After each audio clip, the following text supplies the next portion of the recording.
Hello hello hello hello hello.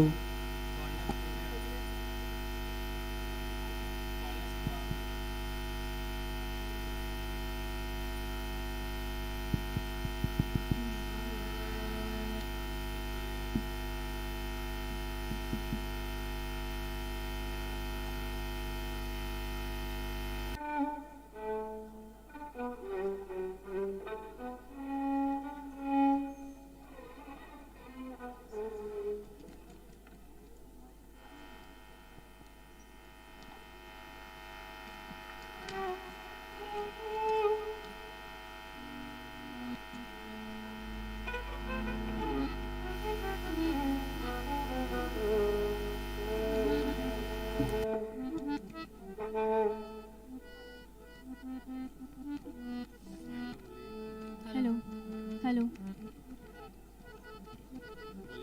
Hello hello hello hello hello hello hello hello. Hello.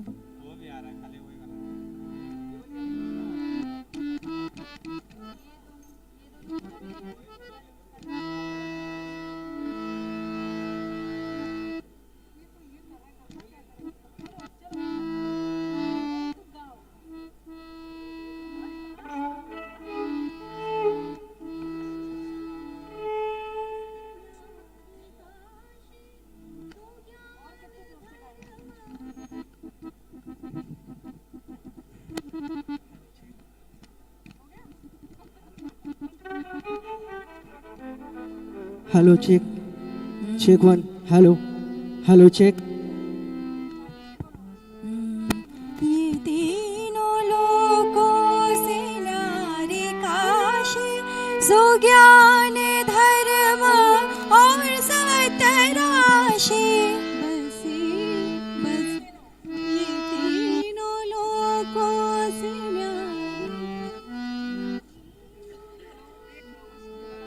ये तीनों लोकों से न्यारे, ये तीनों लोकों से न्यारे Kashi. Hello check check one. इसको बढ़ाइए, ये वाला, ये इसका वॉल्यूम बढ़ाइए। Hello check check one. Hello check check one.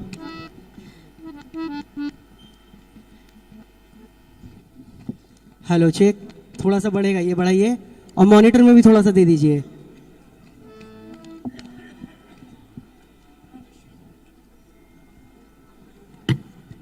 Check one. बढ़ाइए, इसको बढ़ाइए थोड़ा, कॉर्डलेस है कॉर्डलेस। Check check one. हाँ ठीक है, मॉनिटर में दे दीजिए थोड़ा।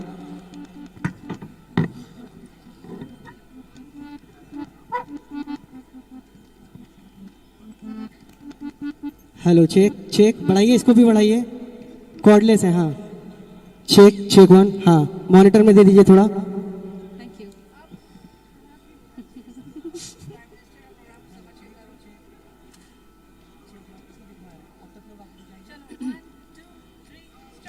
ये तीनों लोकों से न्यारे काशी, सुज्ञान धर्म।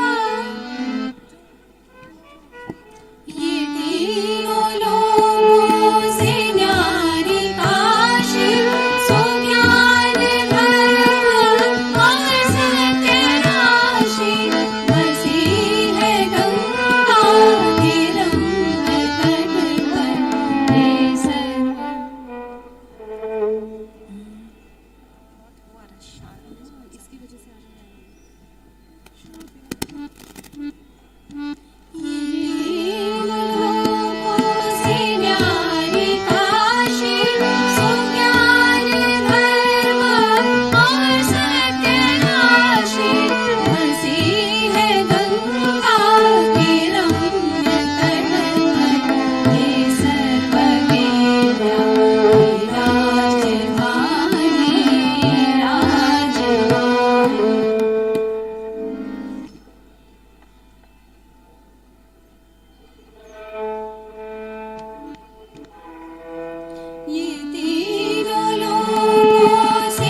एकदम पास है.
हेलो हेलो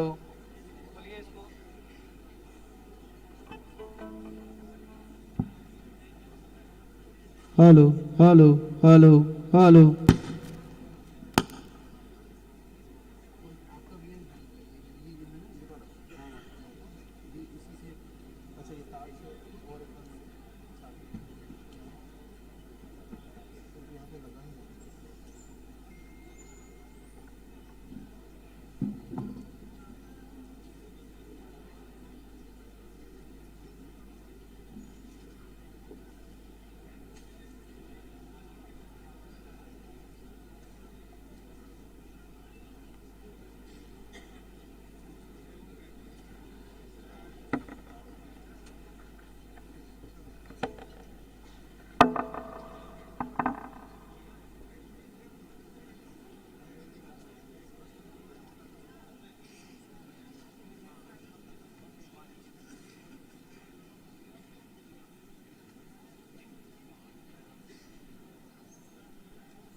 यहाँ से कोई एंट्री नहीं होगी, आप जाइए।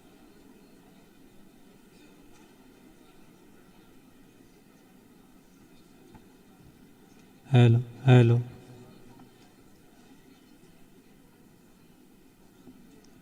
हेलो हेलो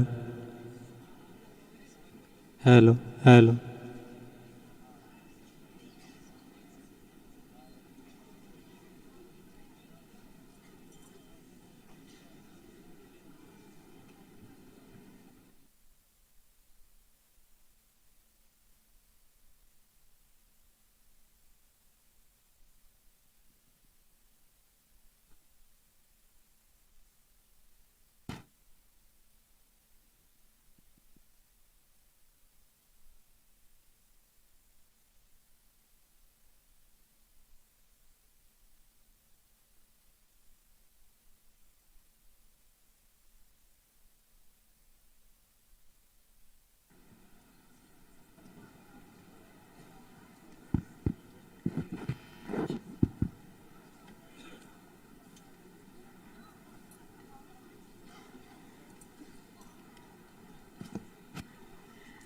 सभागार में हमारे अतिथिगण अब पहुंच चुके हैं।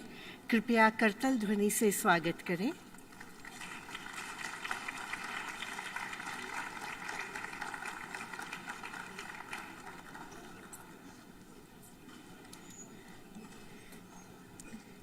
विनम्र अनुरोध है माननीय मुख्य अतिथि महोदय परम श्रद्धेय श्री सूर्य प्रताप शाही जी से, माननीय कुलपति प्रोफेसर सुधीर कुमार जैन सर से, हमारे विशिष्ट अतिथि प्रोफेसर कंवलजीत आनंद एवं श्री अर्जुन मल्होत्रा जी से, साथ ही प्रोफेसर सुजीत कुमार दुबे एवं प्रोफेसर HP माथुर सर से कि मंच पर अपना स्थान ग्रहण करने की कृपा करें।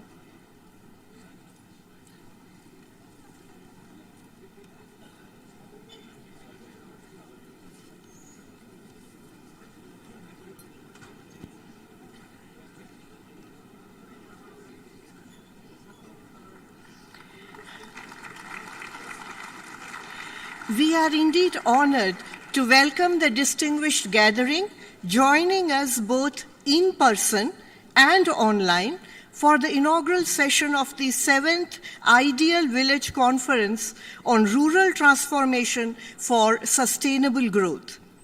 This 3-day conference is being organized jointly by Stanford Ideal Village Project, Wheels Global Foundation, Pan IIT Alumni, Science for Society, Confederation of Indian Industry, Federation of Indian Physician Associations, Federation of Indian Chambers of Commerce and Industry, African Asian Rural Development Organization, and Institute of Management Studies, Banaras Hindu University.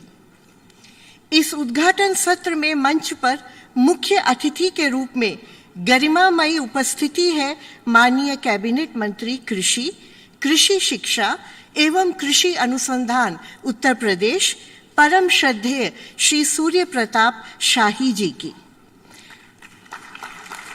कार्यक्रम की अध्यक्षता कर रहे हैं काशी हिंदू विश्वविद्यालय के यशस्वी कुलपति प्रोफेसर सुधीर कुमार जैन सर, जिनके द्वारा दिए गए consultation, inclusivity, transparency, collegiality and mutual respect के मूल मंत्र को आत्मसात करते हुए विश्वविद्यालय नित नई अकादमिक ऊंचाइयों का स्पर्श कर रहा है। मंच पर विशिष्ट उपस्थिति है प्रोफेसर कंवलजीत आनंद, अंतर्राष्ट्रीय ख्याति लब्ध चिकित्सक एवं सह अध्यक्ष को chair ideal village conferences at Stanford. मंच को सुशोभित कर रहे हैं आदरणीय श्री अर्जुन मल्होत्रा जी, सुप्रतिष्ठित उद्यमी, उद्योगपति, HCL समूह के सह संस्थापक एवं आपका व्हील्स ग्लोबल फाउंडेशन में महती योगदान रहा है। साथ ही आज मंच को साझा कर रहे हैं प्रबंध शास्त्र संकाय के निदेशक प्रोफेसर सुजीत कुमार दुबे जी एवं संकाय प्रमुख प्रोफेसर HP माथुर जी, जिनके अथक प्रयासों से संस्थान प्रबंध शिक्षा के जगत में नित नए प्रतिमान गढ़ रहा है। काशी हिंदू विश्वविद्यालय भारत रत्न महामना पंडित मदन मोहन मालवीय जी के अभिनव शिक्षा चिंतन का जीवंत रूप है। 1916 की औद्योगिक कमीशन की डिसेंटिंग रिपोर्ट में कृषि एवं ग्रामीण क्षेत्र के रूपांतरण के लिए तकनीकी शिक्षा एवं कृषि शिक्षा का महत्व बताने वाला शायद यह आधुनिक भारत का पहला प्रारूप है। कार्यक्रम के प्रारंभ में मंचासीन सभी विशिष्ट अतिथियों से सादर अनुरोध है महामना जी की प्रतिमा पर माल्यार्पण हेतु।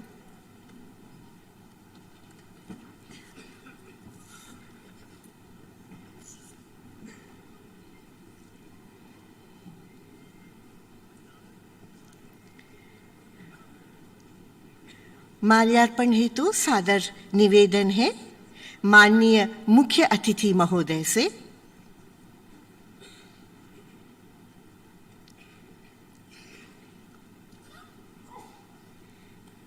साथ ही आग्रह है आदरणीय प्रोफेसर कन्वलजीत आनंद जी एवं श्रद्धेय श्री अर्जुन मल्होत्रा जी से।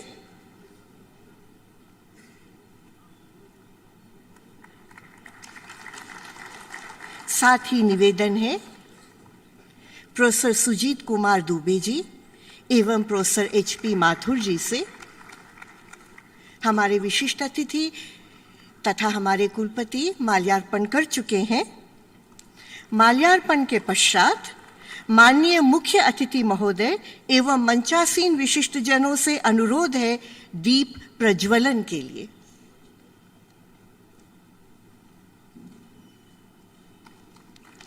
We are honored that the location of 7th Ideal Village Conference is Banaras Hindu University for the very first time. We feel privileged to have this opportunity of hosting nearly 800 delegates from all over the world for 3 days. This is even more so when we consider that our founder, Mahamana Malviya ji, visualized a system of multidisciplinary education where the benefits of scientific research would flow unfettered to the larger society. दीप प्रज्वलन के साथ कार्यक्रम का औपचारिक उद्घाटन हो चुका है। अब वैदिक मंगलाचरण के लिए अनुरोध है प्रोफेसर पतंजलि मिश्रा जी से, जो संप्रति वेद विभाग संस्कृत विद्या धर्म विज्ञान संकाय में अध्यक्ष हैं। प्रोफेसर मिश्र को उत्तर प्रदेश सरकार का वेद पंडित पुरस्कार प्राप्त हुआ है तथा आप जर्मनी, इटली एवं स्विट्जरलैंड में विजिटिंग प्रोफेसर के रूप में अपनी सेवाएं दे चुके हैं।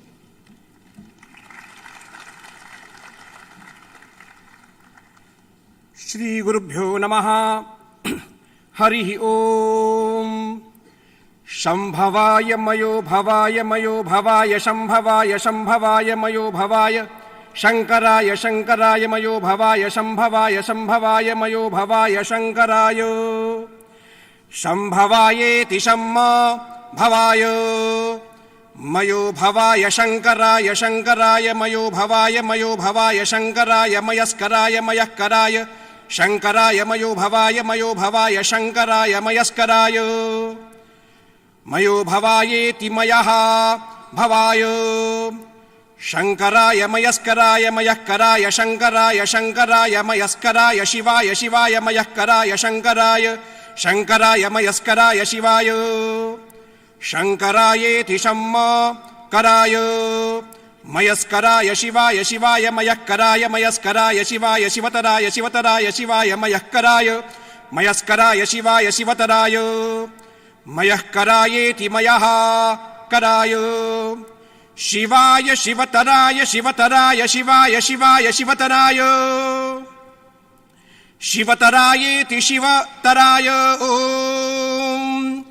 त्रीणि पदा पदा त्रीणि त्रीणि पदा विविपदा त्रीणि त्रीणि पदा वि पदा विविपदा पदा विचक्रमे चक्रमे विपदा पदा विचक्रमे विचक्रमे चक्रमे विविचक्रमे विष्णुर्विष्णुश्चक्रमे विविचक्रमे विष्णुः चक्रमे विष्णुर्विष्णुश्चक्रमे चक्रमे विष्णुर्गोपा गोपा विष्णुश्चक्रमे चक्रमे विष्णुर्गोपाः विष्णुर्गोपा गोपा विष्णुर्विष्णुर्गोपा अदाभ्योदाभ्यो गोपा विष्णुर्विष्णुर्गोपा अदाभ्यः गोपा अदाभ्योदाभ्यो गोपा गोपा अदाभ्यः अदाभ्य इत्यदाभ्यः अतो धर्माणि धर्माण्यतो धर्माणि धारयन् धारयन् धर्माण्यतो धर्माणि धारयन् धर्माणि धारयन् धारयन् धर्माणि धर्माणि धारयन् धारयन्निति धारयन् ओम।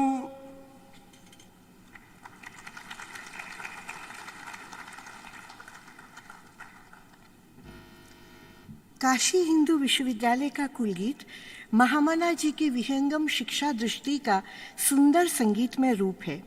इसको शब्द दिए थे महान वैज्ञानिक डॉक्टर शांति स्वरूप भटनागर ने तथा इसे पहली बार 1923 में प्रस्तुत किया गया।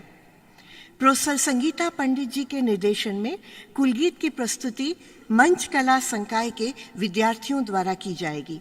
तबले पर संगत कर रहे हैं श्री भास्कर प्रसाद मिश्रा जी एवं हारमोनियम पर साथ दे रहे हैं श्री आनंद कुमार जी।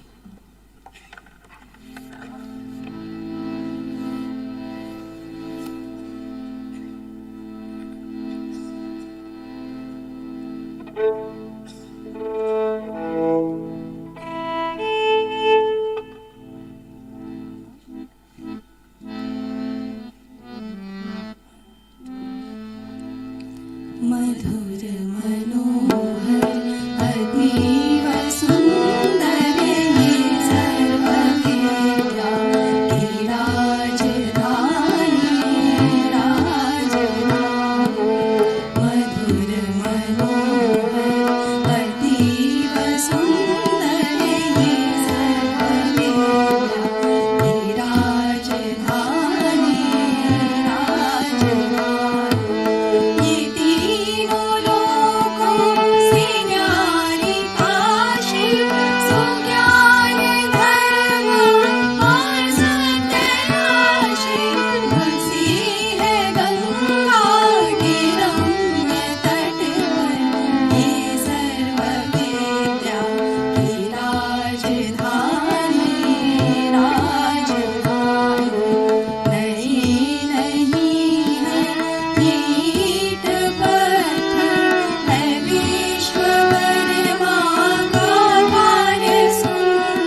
मंच कला संकाय की छात्राओं द्वारा कुलगीत की प्रस्तुति एवं वायलिन पर साथ दे रहे थे श्री भानु साहू।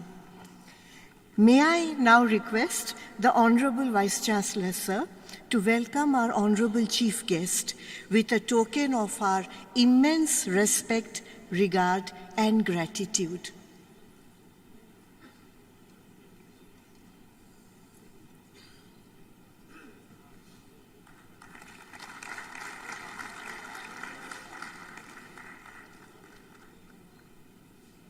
बुके तथा स्मृति चिन्ह से स्वागत करते हुए हमारे मुख्य अतिथि महोदय का।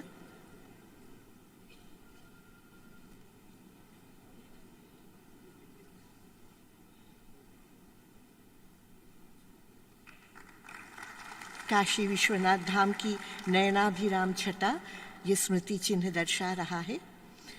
I will now request Professor Sujit Kumar Dubey sir and Professor H.P. Mathur sir to present our Honorable Vice Chancellor sir, who is presiding over this session, with a token of our regard and respect for him.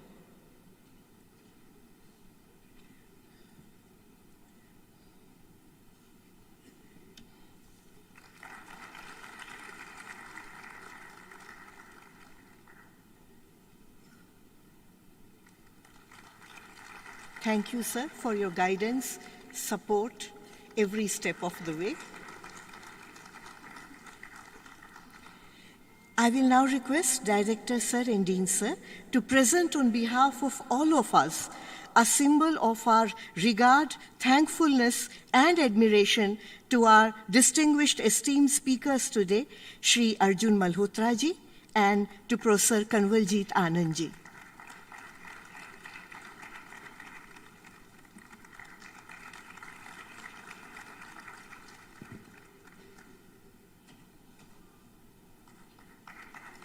We are indeed honored by the presence of Shri Arjun Malhotra ji and Professor Kanwaljit Anand ji. It's an especially empowering and inspiring moment for all our students who are present here.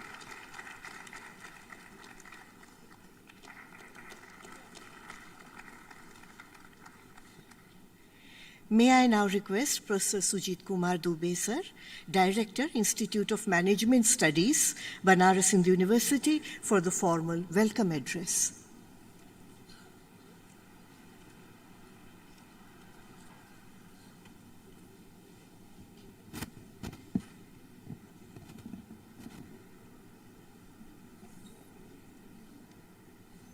प्रणाम।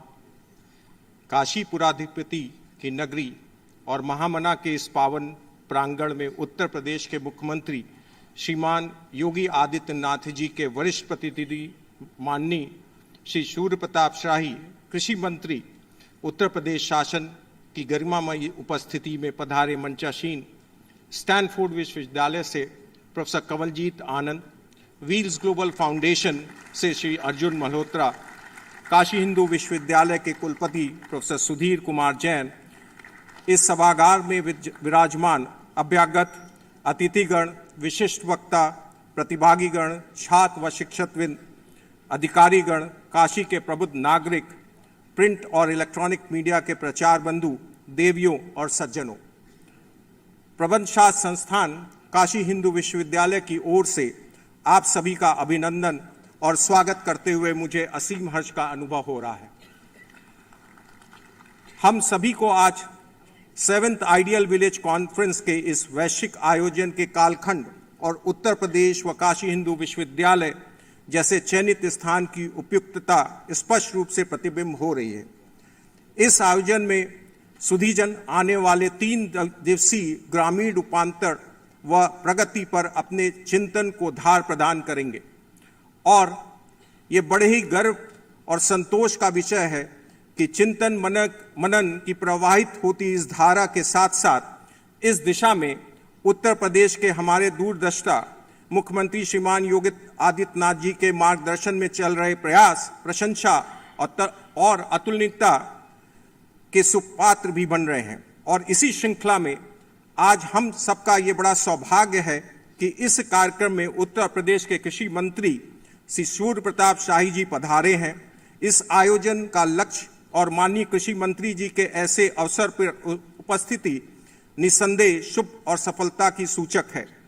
आदरणीय मंत्री जी, आपके द्वारा प्रदेश के कृषि क्षेत्र में किए गए सफल व उल्लेखनीय प्रयास का इस कार्यक्रम को सार्थकता प्रदान करेंगे। आपको हम सबका साधुवाद। इस आयोजन में आपकी उपस्थिति व आपका उद्बोधन निश्चय ही हम सबको अभिप्रेरित करेगा। आपका हृदय से स्वागत, अभिनंदन। हम सब के लिए सौभाग्य की बात है कि इस कार्यक्रम का आरंभ काशी हिंदू विश्वविद्यालय के एक पूरा छात्र द्वारा किया जा रहा है।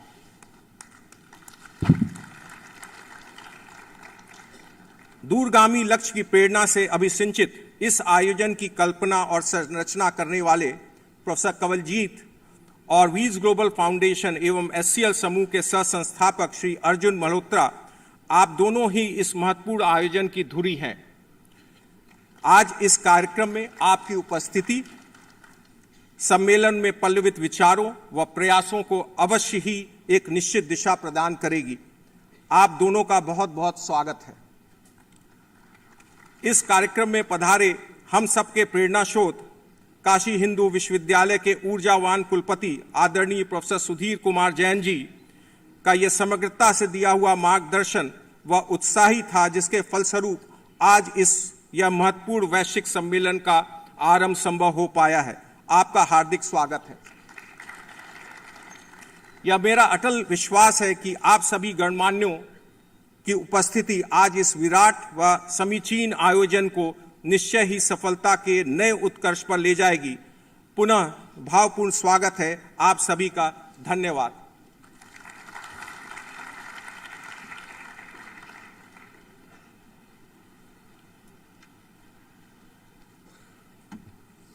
We have on stage with us Professor Kanwaljit Anand.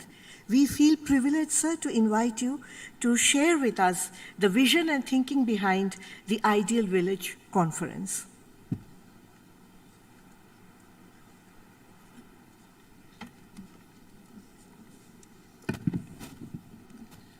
आदरणीय कृषि मंत्री श्री सूर्य प्रताप शाही जी, आदरणीय बीएचयू के कुलपति प्रोफेसर सुधीर जैन जी और बाकी सम्मानित गणमान्य अतिथियों, सरकार के वरिष्ठ अधिकारियों, आमंत्रित वक्ताओं, राष्ट्रीय और अंतर्राष्ट्रीय विशेषज्ञों, बनारस हिंदू विश्वविद्यालयों के प्रोफेसरों और छात्रों, प्रेस के सदस्यों, मेरे समिति के कार्यकर्ताओं और प्रिय स्वयंसेवकों, देवियों और सज्जनों, आइडियल विलेज कॉन्फ्रेंस आज सबसे पहली बार अमेरिका और स्टैनफोर्ड यूनिवर्सिटी से दूर भारत और बीएचयू कैंपस में आयोजित किया गया है।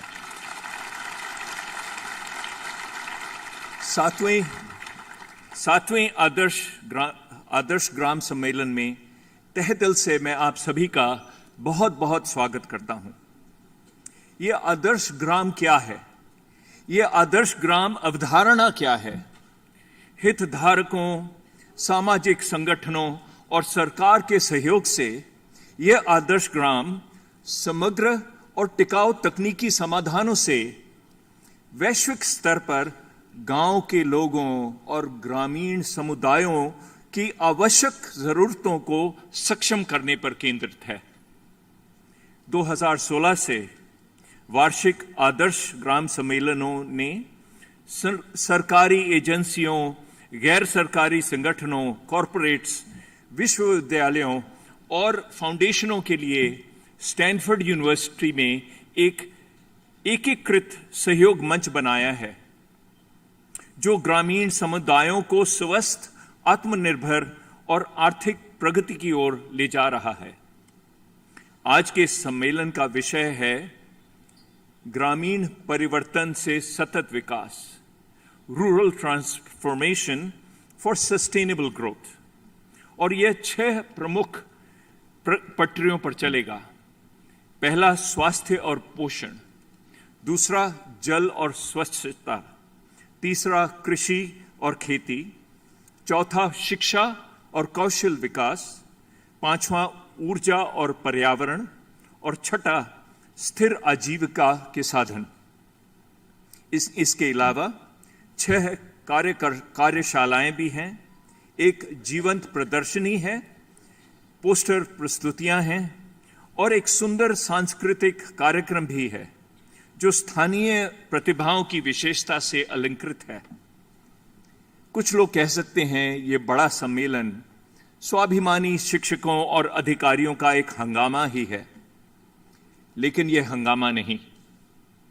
जैसे मेरे प्रेरक और यूपी के महान कवि दुष्यंत कुमार ने कहा, सिर्फ हंगामा खड़ा करना मेरा मकसद नहीं, मेरी कोशिश है ये सूरत बदलनी चाहिए। आज ये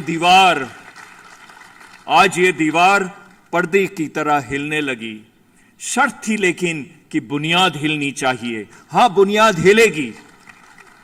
बुनियाद तब हिलेगी जब यह सम्मेलन एक राष्ट्रव्यापी आंदोलन शुरू करेगा जो हर गांव को एक आदर्श ग्राम में बदल देगा, जो हर ग्रामीण को प्रगति का एक सैनिक बना देगा और हर घर को शांति और समृद्धि का एक आश्रय बना देगा। आदरणीय प्रशासकों, आमंत्रित अतिथियों, प्रतिनिधियों और बीएचयू के छात्रों, कृपया अधिक से अधिक सत्र में शामिल हों। विशेषज्ञ वक्ताओं को ध्यान से सुनें और सीखें। चर्चाओं, प्रदर्शनी और कार्यशालाओं में भाग लें, लेकिन ये समझ लें, पहचान लें कि यहां आपकी भूमिका खत्म नहीं होती। आओ हम सब राष्ट्रीय परिवर्तन के लिए आदर्श ग्राम आंदोलन में जुड़ें, सब शामिल होकर निस्वार्थ सेवा से एक साथ काम करें, हर ग्रामीण के जीवन को बदलने की मदद करें ताकि भारत दुनिया में शांति, अमन और समृद्धि की एक मिसाल बन जाए और हम सभी वासुदेव कुटुंबकम के आदर्श को अपने अनुभव में ले आए। आदरणीय मंत्री श्री सूर्य प्रताप जी, जब आपके आने की योगी जी के द्वारा आपको भेजा गया, हम सभी सेवकों में ये खबर मिलते ही एक उत्साह और उल्लास की लहर फैल गई। हम अपने साथ आपका बहुत बहुमूल्य समय हमारे साथ बिताने के लिए आपके आभारी हैं और तहे दिल से आपको धन्यवाद देते हैं। जय Hind.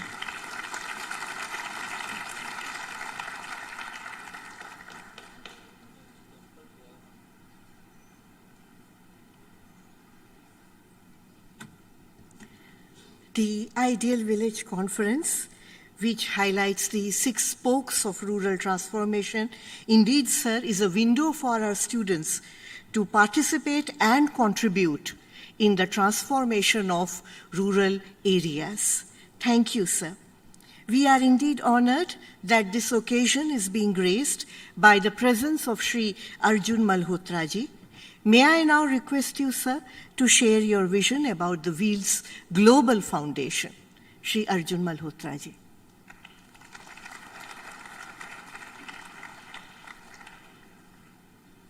Thank you.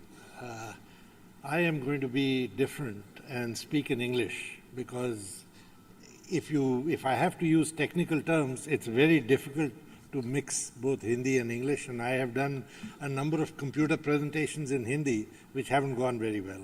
So so it is my pleasure to be here today. Thank you everyone for being here. I want to welcome everyone on the dais as well as everyone in the audience. I will take my 5 minutes to talk to you about Wheels Global Foundation. This was started, in 2005, 2006, when we had our Pan-IIT conference in the Bethesda area near Washington, D.C. The message from our then president, Dr. Abdul Kalam Azad, was that he said that you have all these conferences, IITs have produced all these well-known engineers and entrepreneurs, but what have you done for the country? what are you doing for the rural folk in the country to try and see that they get uplifted. And so we decided at that time to start an organization with the goal of trying to impact 20% of India's rural people by 2035. And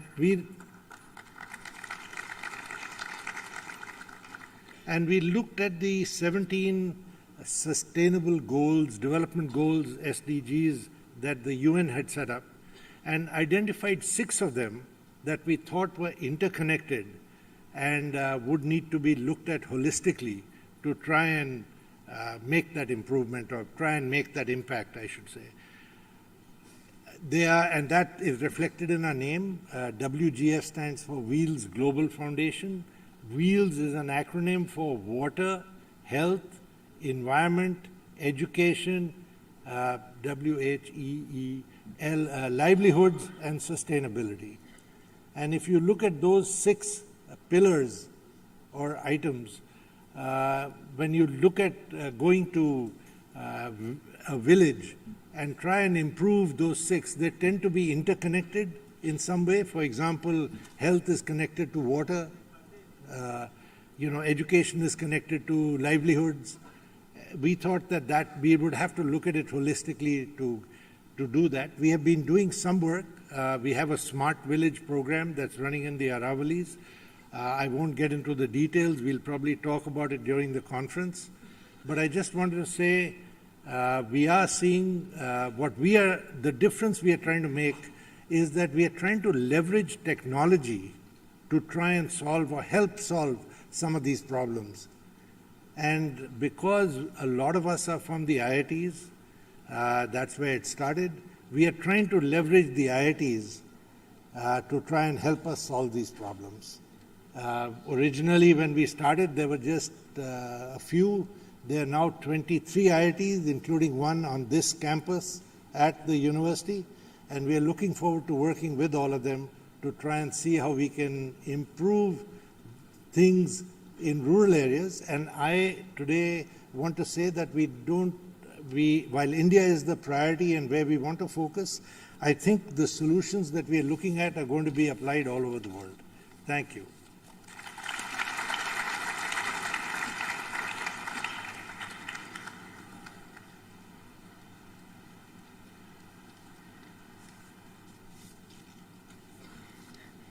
आदरणीय श्री अर्जुन मल्होत्रा जी 2005-06 में wheels global foundation के प्रादुर्भाव तथा संपोष्य विकास के लक्ष्यों में प्रमुख लक्ष्य जल, स्वास्थ्य, शिक्षा, ऊर्जा, आजीविका एवं संपोष्यता पर विशेष ध्यान देकर ग्रामीण जीवन में आमूलचूल परिवर्तन की चर्चा करते हुए हमारे विद्यार्थियों को सर इसके बारे में और जानने का इंतज़ार रहेगा.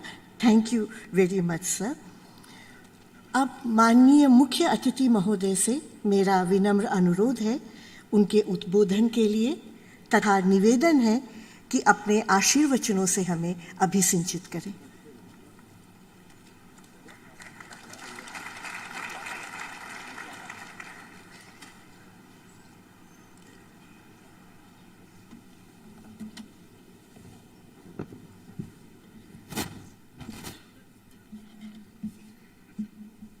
सभागार में उपस्थित सभी सम्मानित सज्जनों और बहनों का मैं सादर प्रणाम करता हूं. मेरे लिए प्रसन्नता का विषय है कि आज मुझे आपके बीच में आने का अवसर दिया गया है. मैं इस सभागार में आप सबका इसलिए हार्दिक स्वागत करना चाहता हूं कि इस विश्वविद्यालय का मैं पुरातन छात्र हूं.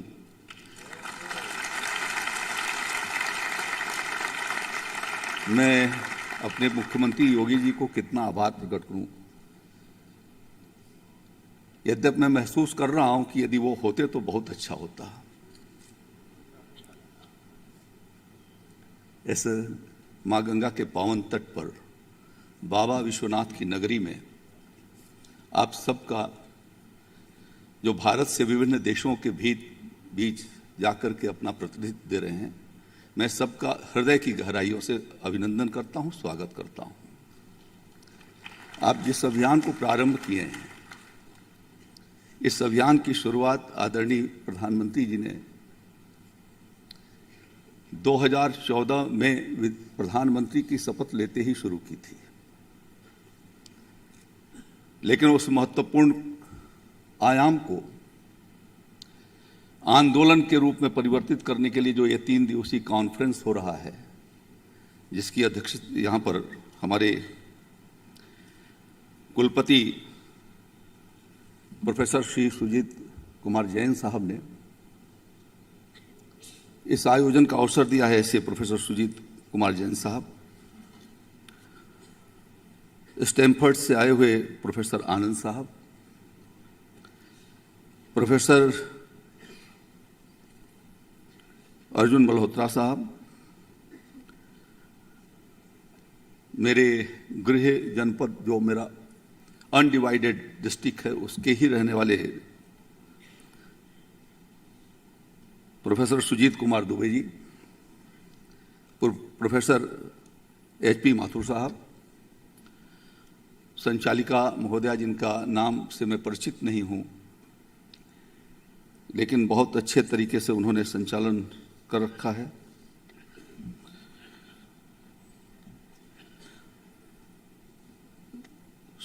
मिस्टर अर्जुन मल्होत्रा साहब, को founder of HCL group wheel global foundation, सभी सम्मानित सज्जनों और देवियों, मीडिया के सभी मित्रों,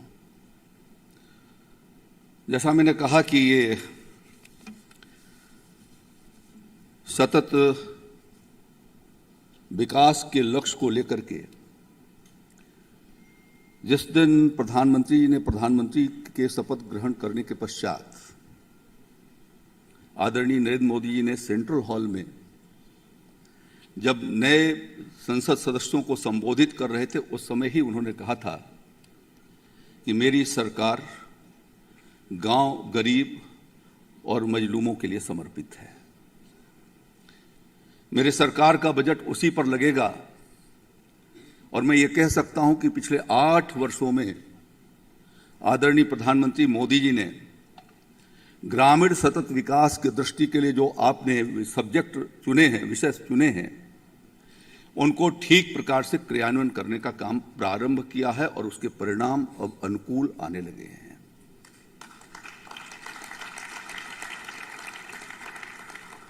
जब आजादी के पहले स्वतंत्रता अभियान के समय महात्मा गांधी जी से जब पूछा जाता था कि आपके आजाद भारत का क्या स्वरूप है, क्या उसका खाका है, तो महात्मा गांधी जी बार बार इस बात को हर समय उन्होंने दोहराया है, चाहे देश हो या विदेश हो, कि मैं चाहता हूं कि आजादी के बाद स्वावलंबी आत्मनिर्भर गांव बने और गांव की सरकार बने। उन्होंने विलेज गवर्नमेंट की बात कही थी और जो आइडियल विलेज का कंसेप्ट है, वो कंसेप्ट में समझता हूं कि महात्मा गांधी जी ने जो आजादी के पहले ग्राम राज्य और ग्राम स्वराज्य की जो कल्पना किया था, मैं समझता हूं कि उसके बुनियाद पर खड़ा हुआ यह संकल्प है। दुख इस बात का है कि लगभग आजादी के 70 वर्षों के बाद उस पर बेसिक रूप से काम शुरू हुआ है और आप सबको मैं धन्यवाद इसलिए देना चाहता हूं कि दुनिया के अन्य देशों में भी रहने के बाद भी अपनी मातृभूमि से, जहां जिस मिट्टी से आप जुड़े हुए हैं, उस दर्द को लेकर के आपने स्टैनफोर्ड के बाद पहली बार काशी हिंदू विश्वविद्यालय के परिसर में आकर के, मैं नहीं जानती जी व्यक्त करते थे, हमारे देश के भीतर दुर्भाग्यपूर्ण तरीके से एक मानव द्वारा शरीर पर ढोकर के मैला ले जाने की एक कुप्रथा थी। उन्होंने कहा था कि मैं 1 वर्ष के भीतर 2018 की गांधी जयंती को मैं चाहता हूं, उन्होंने कर्नाटक में इस बात को बेंगलोर में बोलते हुए कहा था कि इस कुप्रथा को मैं समाप्त देखना चाहता हूं और उसके लिए देश भर के भीतर शौचालय के लिए जो है वो सड़कों पर समाप्त देखना चाहता हूं और उसके लिए देश भर के भीतर शौचालय के लिए जो है वो सड़कों पर या खेतों में जाना पड़ता था, बाहर जाना पड़ता था, खुले में शौच करनी होती थी। लेकिन उस स्वच्छता को ध्यान में देते हुए आज लगभग 12 करोड़ परिवारों को शौचालय से युक्त करके जो महिलाओं को सम्मान देने का काम किया है प्रधानमंत्री जी ने, वह अपने में ही एक इतिहास है। मैं नहीं समझता किसी देश के भीतर 5 साल या 7 साल के भीतर 12 करोड़ लोगों के यहां टॉयलेट दिया गया होगा।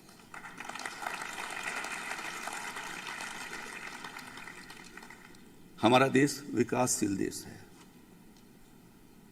अमेरिका को आजाद हुए लगभग 300 साल से ऊपर हो गए और मैंने फाउंडर प्रेसिडेंट वाशिंगटन साहब के भाषण को भी सुना था, पढ़ा है, सुना नहीं था, पढ़ा था।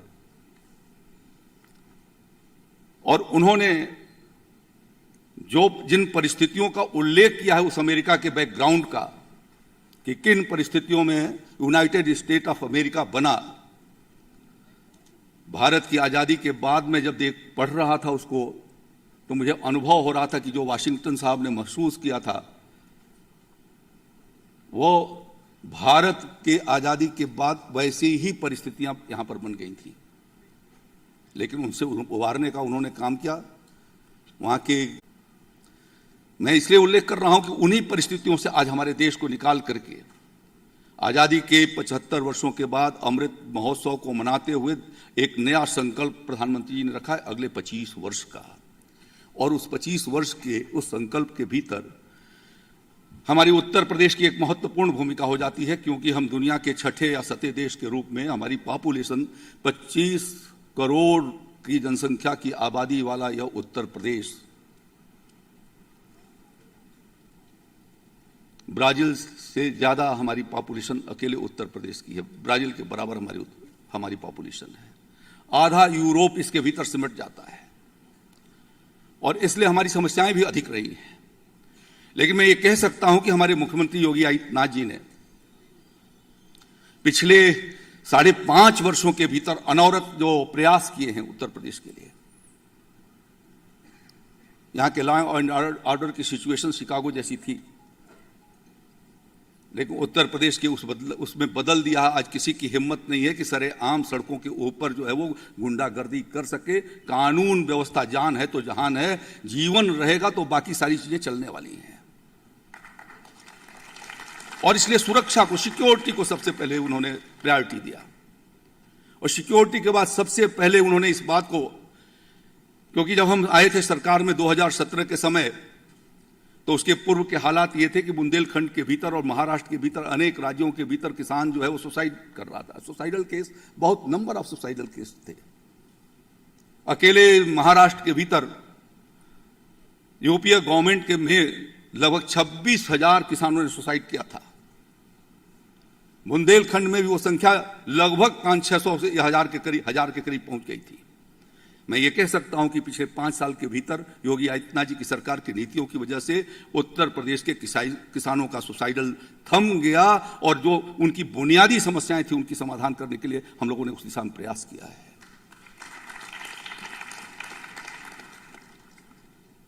किसानों को, किसान की, गांव की अर्थव्यवस्था का सबसे बड़ा आधार हिंदुस्तान के भीतर खेती और किसानी है। अभी कुछ दिन हमारे यहाँ वर्ल्ड इन्वेस्टर समिट होने वाला है, फरवरी महीने में होगा। हम आप सब लोगों को आमंत्रित कर रहे हैं। आप सभी को हाथ जोड़ करके मैं योगी जी की तरफ से आमंत्रित कर रहा हूं कि आप आइए। लखनऊ में हम आपके स्वागत करने के लिए तैयार हैं और हमारे मंत्रीगण आपको आमंत्रित करने के लिए अन्य देशों के भीतर जा करके आपको आमंत्रित भी करेंगे। भारतीय समुदाय के लोगों के साथ मिल करके उनको करने वाले हैं।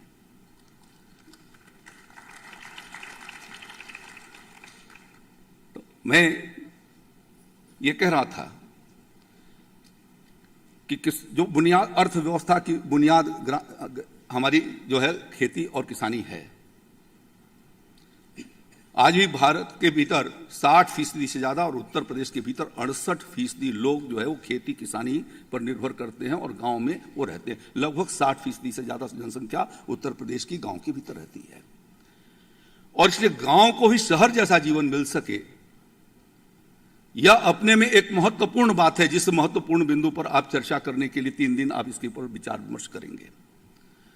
आपके द्वारा जो सुझाव आएंगे, मैं समझता हूं कि विशेषज्ञों का वो सुझाव होगा, आप सब अनुभवी लोगों का सुझाव होगा। जिन्होंने देश और दुनिया को देखा है, ऐसे सारे लोगों के सुझावों के साथ उत्तर प्रदेश सरकार उसी संवेदना के साथ जो दर्द आपके मन में कसक है योगी आदित्यनाथ जी की सरकार उसको क्रियान्वित करने के लिए प्रतिबद्ध है। और हम प्रतिबद्ध हैं कि उत्तर प्रदेश के भीतर ग्रामीण विकास के कार्यक्रम को आगे चलाएं।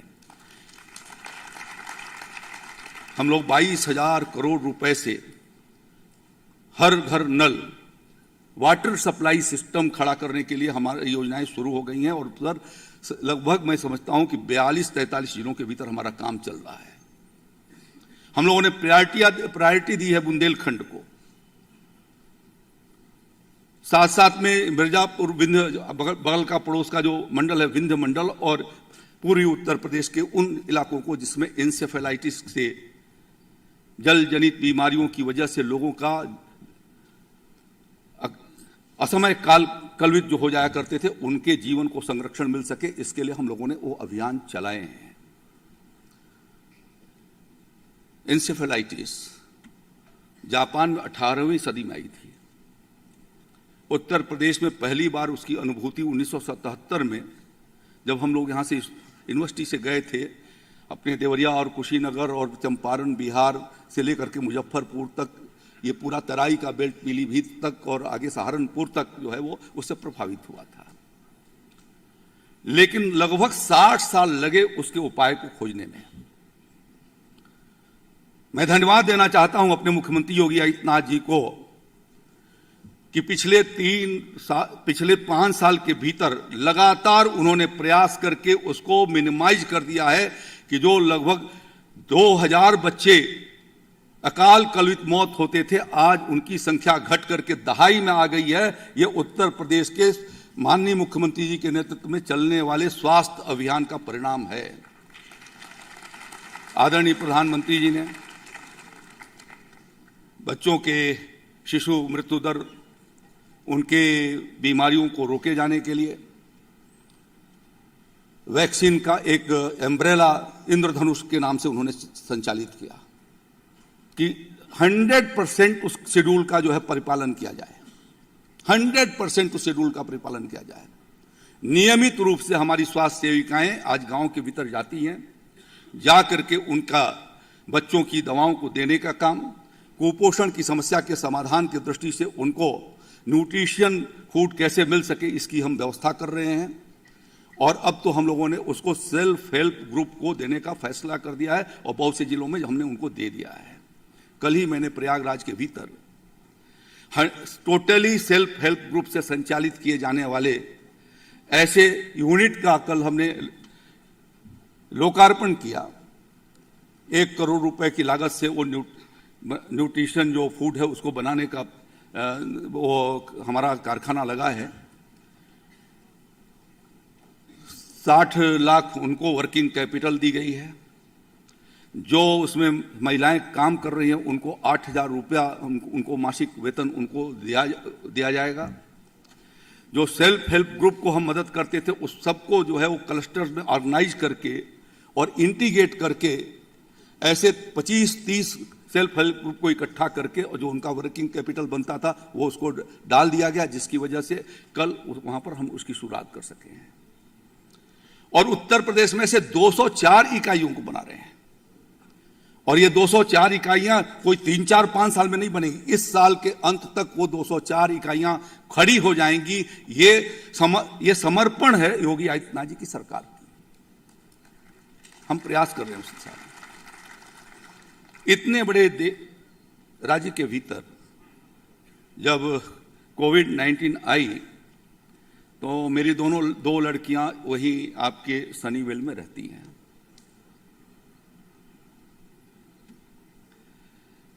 उसमें से एक आ गई थी, उसके पहले, और दूसरी की तो बाद में शादी हुई है तो वो चली गई वहां पर। तो उसने कहा कि ये प्रिडिक्शन है अमेरिका का कि लगभग 10 करोड़ लोग जो है वो कोविड से जो है प्रभावित होंगे। मुझे फोन करके उसने बताया, और मरने वालों की संख्या करोड़ों में होगी। ये प्रत्याशा जो है वहां यूएस के जो एक्सपर्ट्स थे या जो समीक्षक थे उन्होंने इस निष्कर्ष को निकाला। लेकिन उस सारे निष्कर्षों को हमारे प्रधानमंत्री नरेंद्र मोदी जी के प्रयासों ने विफल कर दिया।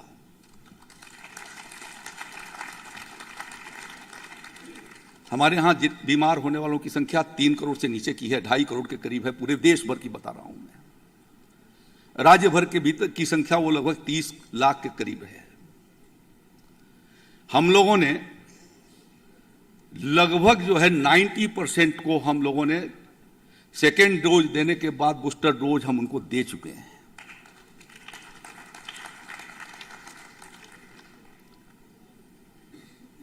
अभी लंपी वायरस आया, मवेशियों के लिए आया, तो मवेशियों के लिए आने वाले लंपी वायरस को 3-4 राज्य हमारे इफेक्ट हो गए। सबसे पहले राजस्थान, गुजरात और हमारा उत्तराखंड, हरियाणा, पंजाब। लेकिन उत्तर प्रदेश में 5 भी मौत लंपी वायरस से नहीं हो सकी। इतना सघन हम लोगों ने जो है वैक्सीनेशन कराया उसका।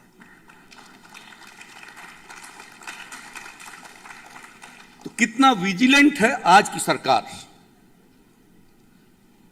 कमिटेड है आज की सरकार। हमारी कठिनाइयां भी उसके साथ हैं, चुनौतियां भी हमारे साथ। जितना बड़ा पॉपुलेशन है, हमारे पास रिसोर्स अभी एक्सटॉर्शन नहीं है, रिसोर्स का वैल्यू एडिशन नहीं है, रिसोर्स का। आज ग्रामीण अर्थव्यवस्था के भीतर वैल्यू एडिशन कैसे खड़ा हो, इसके लिए भी हम लोगों ने प्रयास शुरू किए हैं। उन प्रयासों में आपकी सोच हमारी बहुत मदद करेगी और इसलिए उत्तर प्रदेश में हम 600 lakh metric tonne food grain का प्रोडक्शन कर रहे हैं। रिकॉर्ड व्हीट प्रोडक्शन में हम 36 कंट्री का व्हीट प्रोडक्शन का 36% अकेले आज उत्तर प्रदेश पैदा कर रहा है। पिछले 5 वर्षों के भीतर 3 lakh metric tonne oil seed का प्रोडक्शन हमने बढ़ाया है उत्तर प्रदेश के भीतर। हमारे देश के भीतर हिंदुस्तान को खाने के लिए तेल, जिसकी चिंता बार बार प्रधानमंत्री जी हमारे देशवासियों से भी कर रहे हैं, आत्मनिर्भर भारत के लिए एक यह भी हमारे लिए लक्ष्य है कि हम देश को ऑयल सीड और पल्स में आत्मनिर्भर बना दें। और ये मॉडल गांव से ही संभव हो सकता है। हम कैसे पानी के संचय को करें, कैसे स्वच्छता को बनाएं, खेती के तरीकों को कैसे बदलें, कैसे उसको टेक्नोलॉजी के भीतर उसको शामिल करें।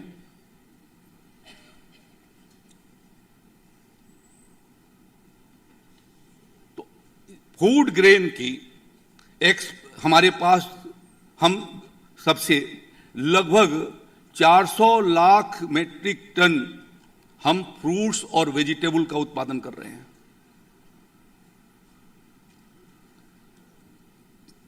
300 लाख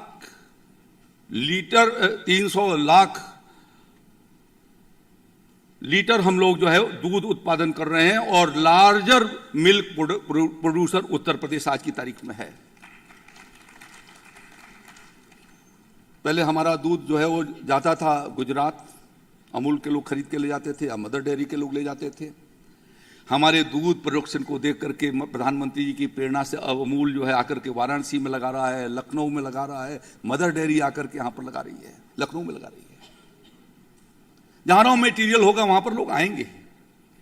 वो तस्वीर नहीं गई थी, इस नाते हमारे लिए एक दिक्कत थी। आज वो तस्वीर जो है वो हमारी बाहर जा रही है, उसका प्रचार उसके साथ खड़ा हो रहा है।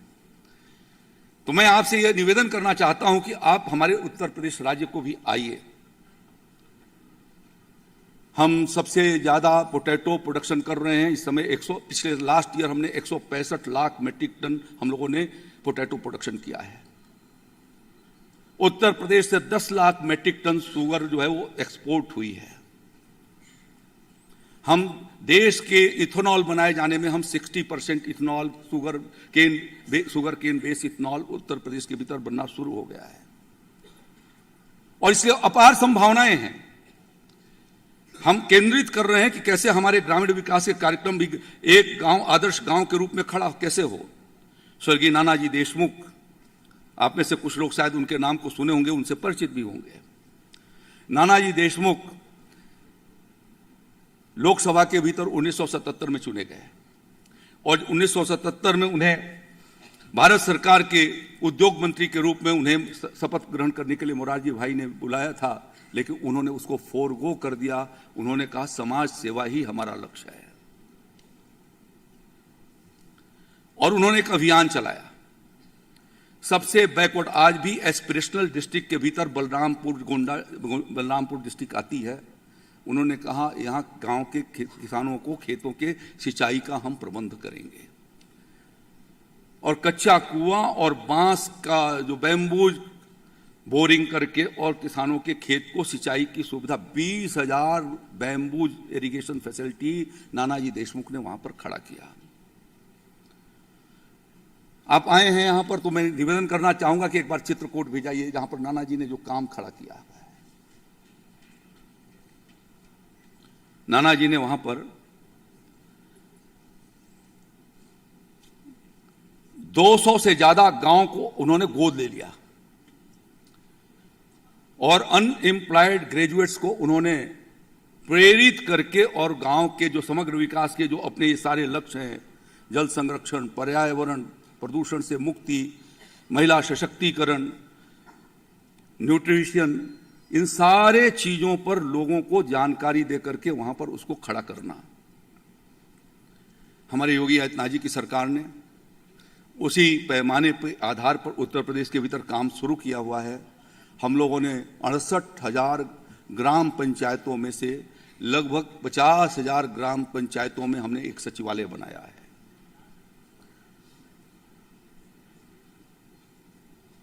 लगभग 1 लाख से ज्यादा, 1 लाख कुछ हजार हमारे प्राइमरी स्कूल और बेसिक शिक्षा स्कूल हैं गांव के। उनमें से हम लोगों ने कुछ अच्छे विद्यालयों को सेलेक्ट करके कंपोजिट विद्यालय के रूप में बनाया, और सामाजिक सहभागिता से उसको कायाकल्प करके एक अच्छे बेहतर स्कूल के रूप में हमारे बच्चे जो जमीन पर बैठते थे आज उनको भी मेज और डेस्क मिल सके, उनको ब्लैक बोर्ड मिल सके, उनको कंप्यूटर मिल सके, उनको खेलने के प्रबंध हो सके, उनको टॉयलेट मिल सके, बच्चियों के लिए अलग टॉयलेट हो सके। इसका इंतजाम हम लोगों ने प्रदेश के भीतर किया है, लेकिन अभी पूरा नहीं हो सका है। उस पूरा होने में आपका योगदान मैं चाहूंगा कि आप सब यदि आएंगे तो उसको, और आपकी सामाजिक सहभागिता से हम उस योगदान को आगे बढ़ जाएंगे। इसी तरीके से हर न्याय पंचायत के भीतर हमारे उत्तर प्रदेश में 624 ब्लॉक्स हैं, और 624 ब्लॉक के भीतर लगभग 5,000 से ज्यादा हमारी न्याय पंचायतें हैं।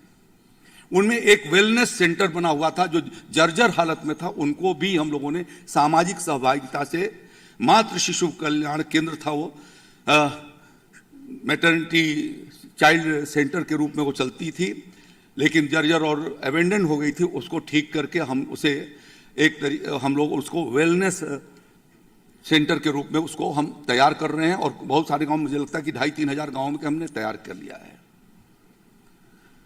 जो आपका एक संरचना है उसका, उस प्रक्रिया को योगी आदित्यनाथ जी की सरकार ने आगे की ओर बढ़ाई है। हम अपने नीतियों को बहुत सरलीकृत कर रहे हैं। हम राज्य के भीतर इन्वेस्टर्स को इनवाइट भी कर रहे हैं। उत्तर प्रदेश ने पिछले जो बजट रखा था वो 5 लाख करोड़ रुपए से ऊपर का, 5,25,000 या 28,000 करोड़ रुपए का बजट हम लोगों ने पहली बार उत्तर प्रदेश जो है वो 5 लाख के उस ऊपर के लक्ष्य को हम आगे की ओर गए, 5 लाख करोड़ से ऊपर के। और उसी समय योगी आदित्यनाथ जी ने कहा कि प्रधानमंत्री जी ने 5 ट्रिलियन इकोनॉमी का जो लक्ष्य रखा हुआ है उसमें उत्तर प्रदेश $1 ट्रिलियन का योगदान उत्तर प्रदेश कर सके, इसके लिए हम अपनी अर्थव्यवस्था को खड़ा करेंगे। वो तभी संभव है जब आप सबका उसके भीतर सहयोग होगा।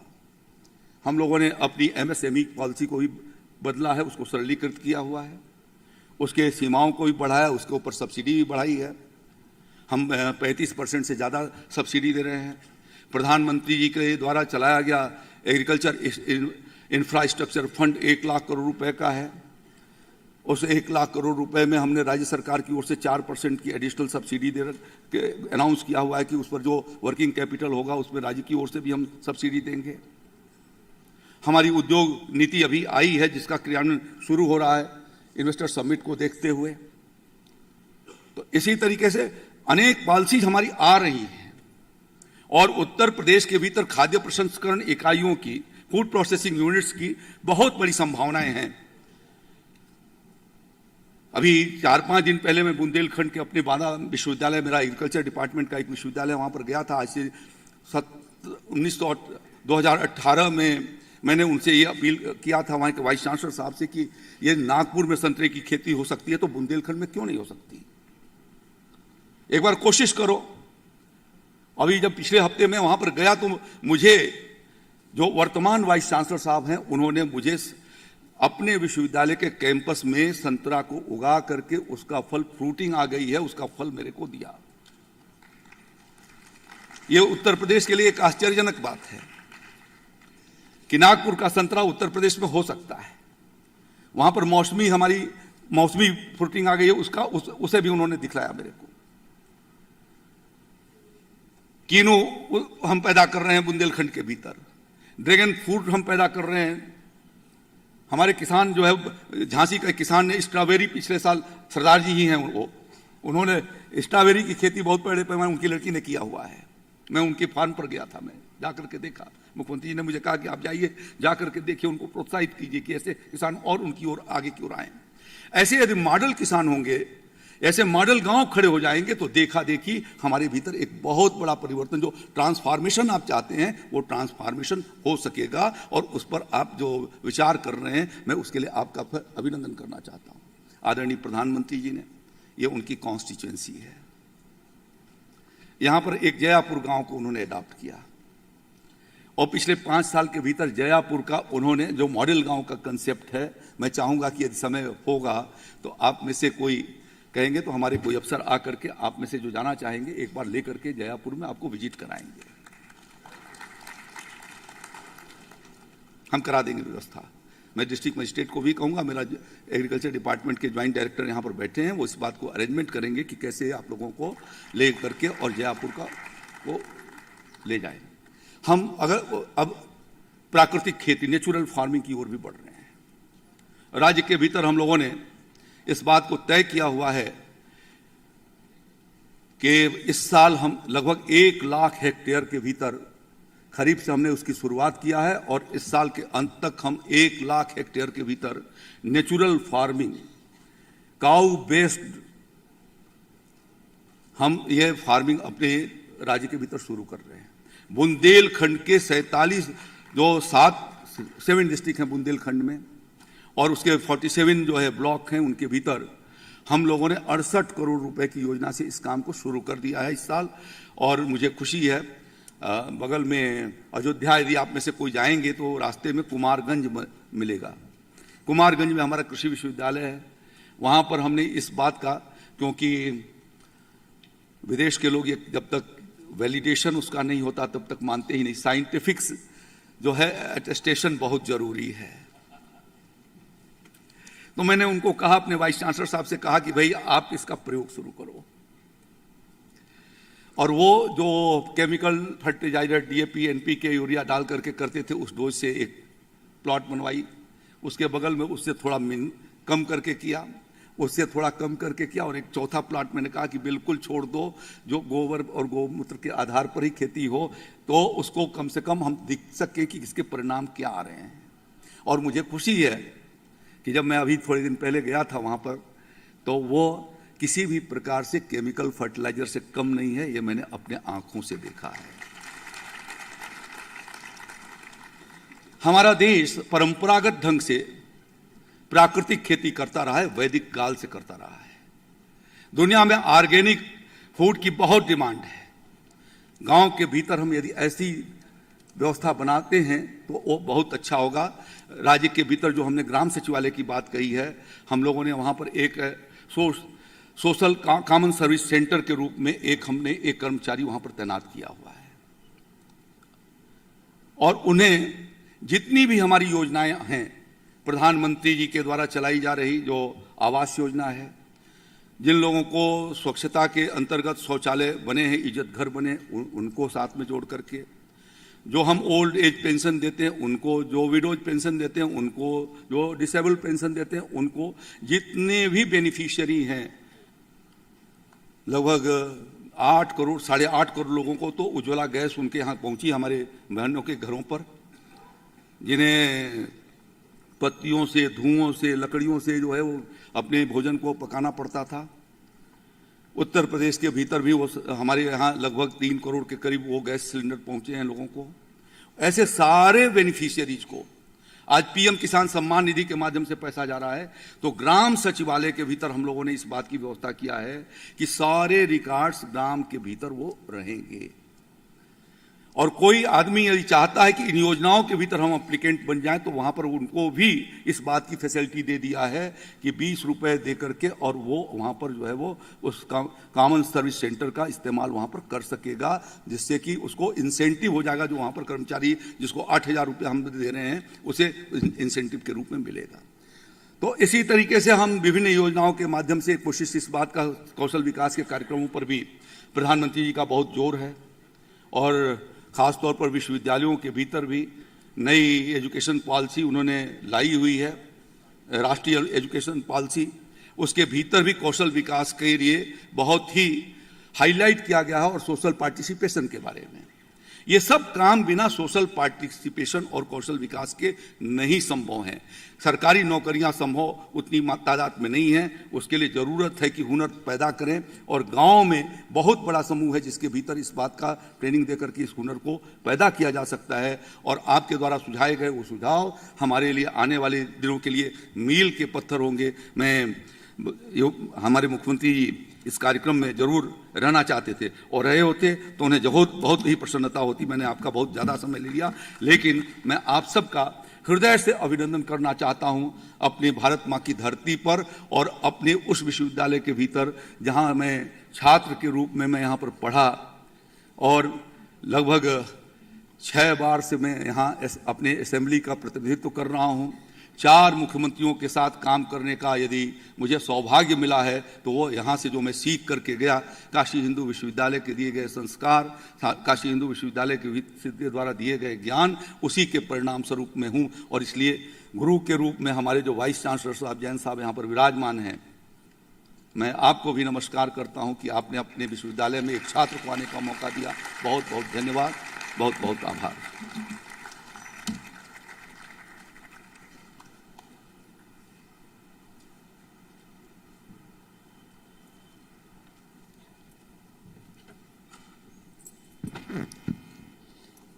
परम श्रद्धेय मुख्य अतिथि महोदय के शब्द इस सम्मेलन के आगामी सत्रों में हमारा मार्गदर्शन करेंगे तथा इस विचार मंथन के लिए प्रेरित करेंगे कि किस प्रकार ग्रामीण क्षेत्र में उत्कृष्ट शहरी सुविधाएं प्राप्त हों तथा ग्रामीण अर्थव्यवस्था में निवेश एवं तकनीक के माध्यम से वैल्यू एडिशन और तीव्र हो। कोटि कोटि सादर आभार sir. I now humbly request the Honorable Vice Chancellor, sir, for the presidential remarks, please.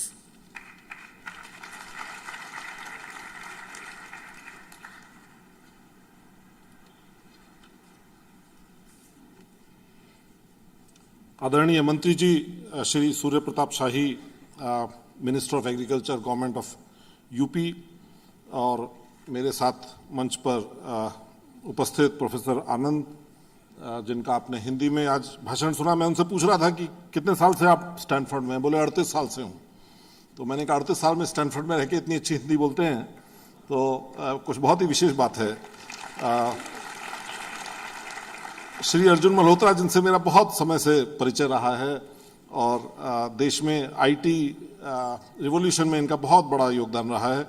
मेरे साथी प्रोफेसर दुबे और प्रोफेसर माथुर, और यहाँ पर सभी distinguished guest, ladies and gentleman, आज के इस आयोजन में बहुत ही सारगर्भित विचार हमने मंत्री जी से सुने, और बहुत ही प्रेरणादायक उन्होंने उत्तर प्रदेश की प्रगति के बारे में बताया, और देश को किस तरह से आगे जाने की समय स्थिति में हम लोग हैं उसके बारे में बताया। और उससे पहले प्रोफेसर आनंद और मिस्टर मल्होत्रा से इस कॉन्फ्रेंस के बारे में और व्हील्स फाउंडेशन के बारे में मालूम हुआ।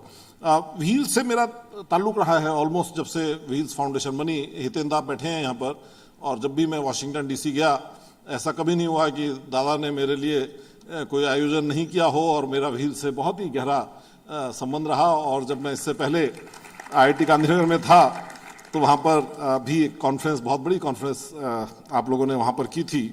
तो मेरा ये बड़ा संयोग रहा कि जिन दिनों मैं यहाँ आया बनारस हिंदू विश्वविद्यालय में जिम्मेदारी लेने के लिए जनवरी के पहले हफ्ते में, तो उन्हीं दिनों ये बात हुई कि यहाँ पर ये कॉन्फ्रेंस करनी है।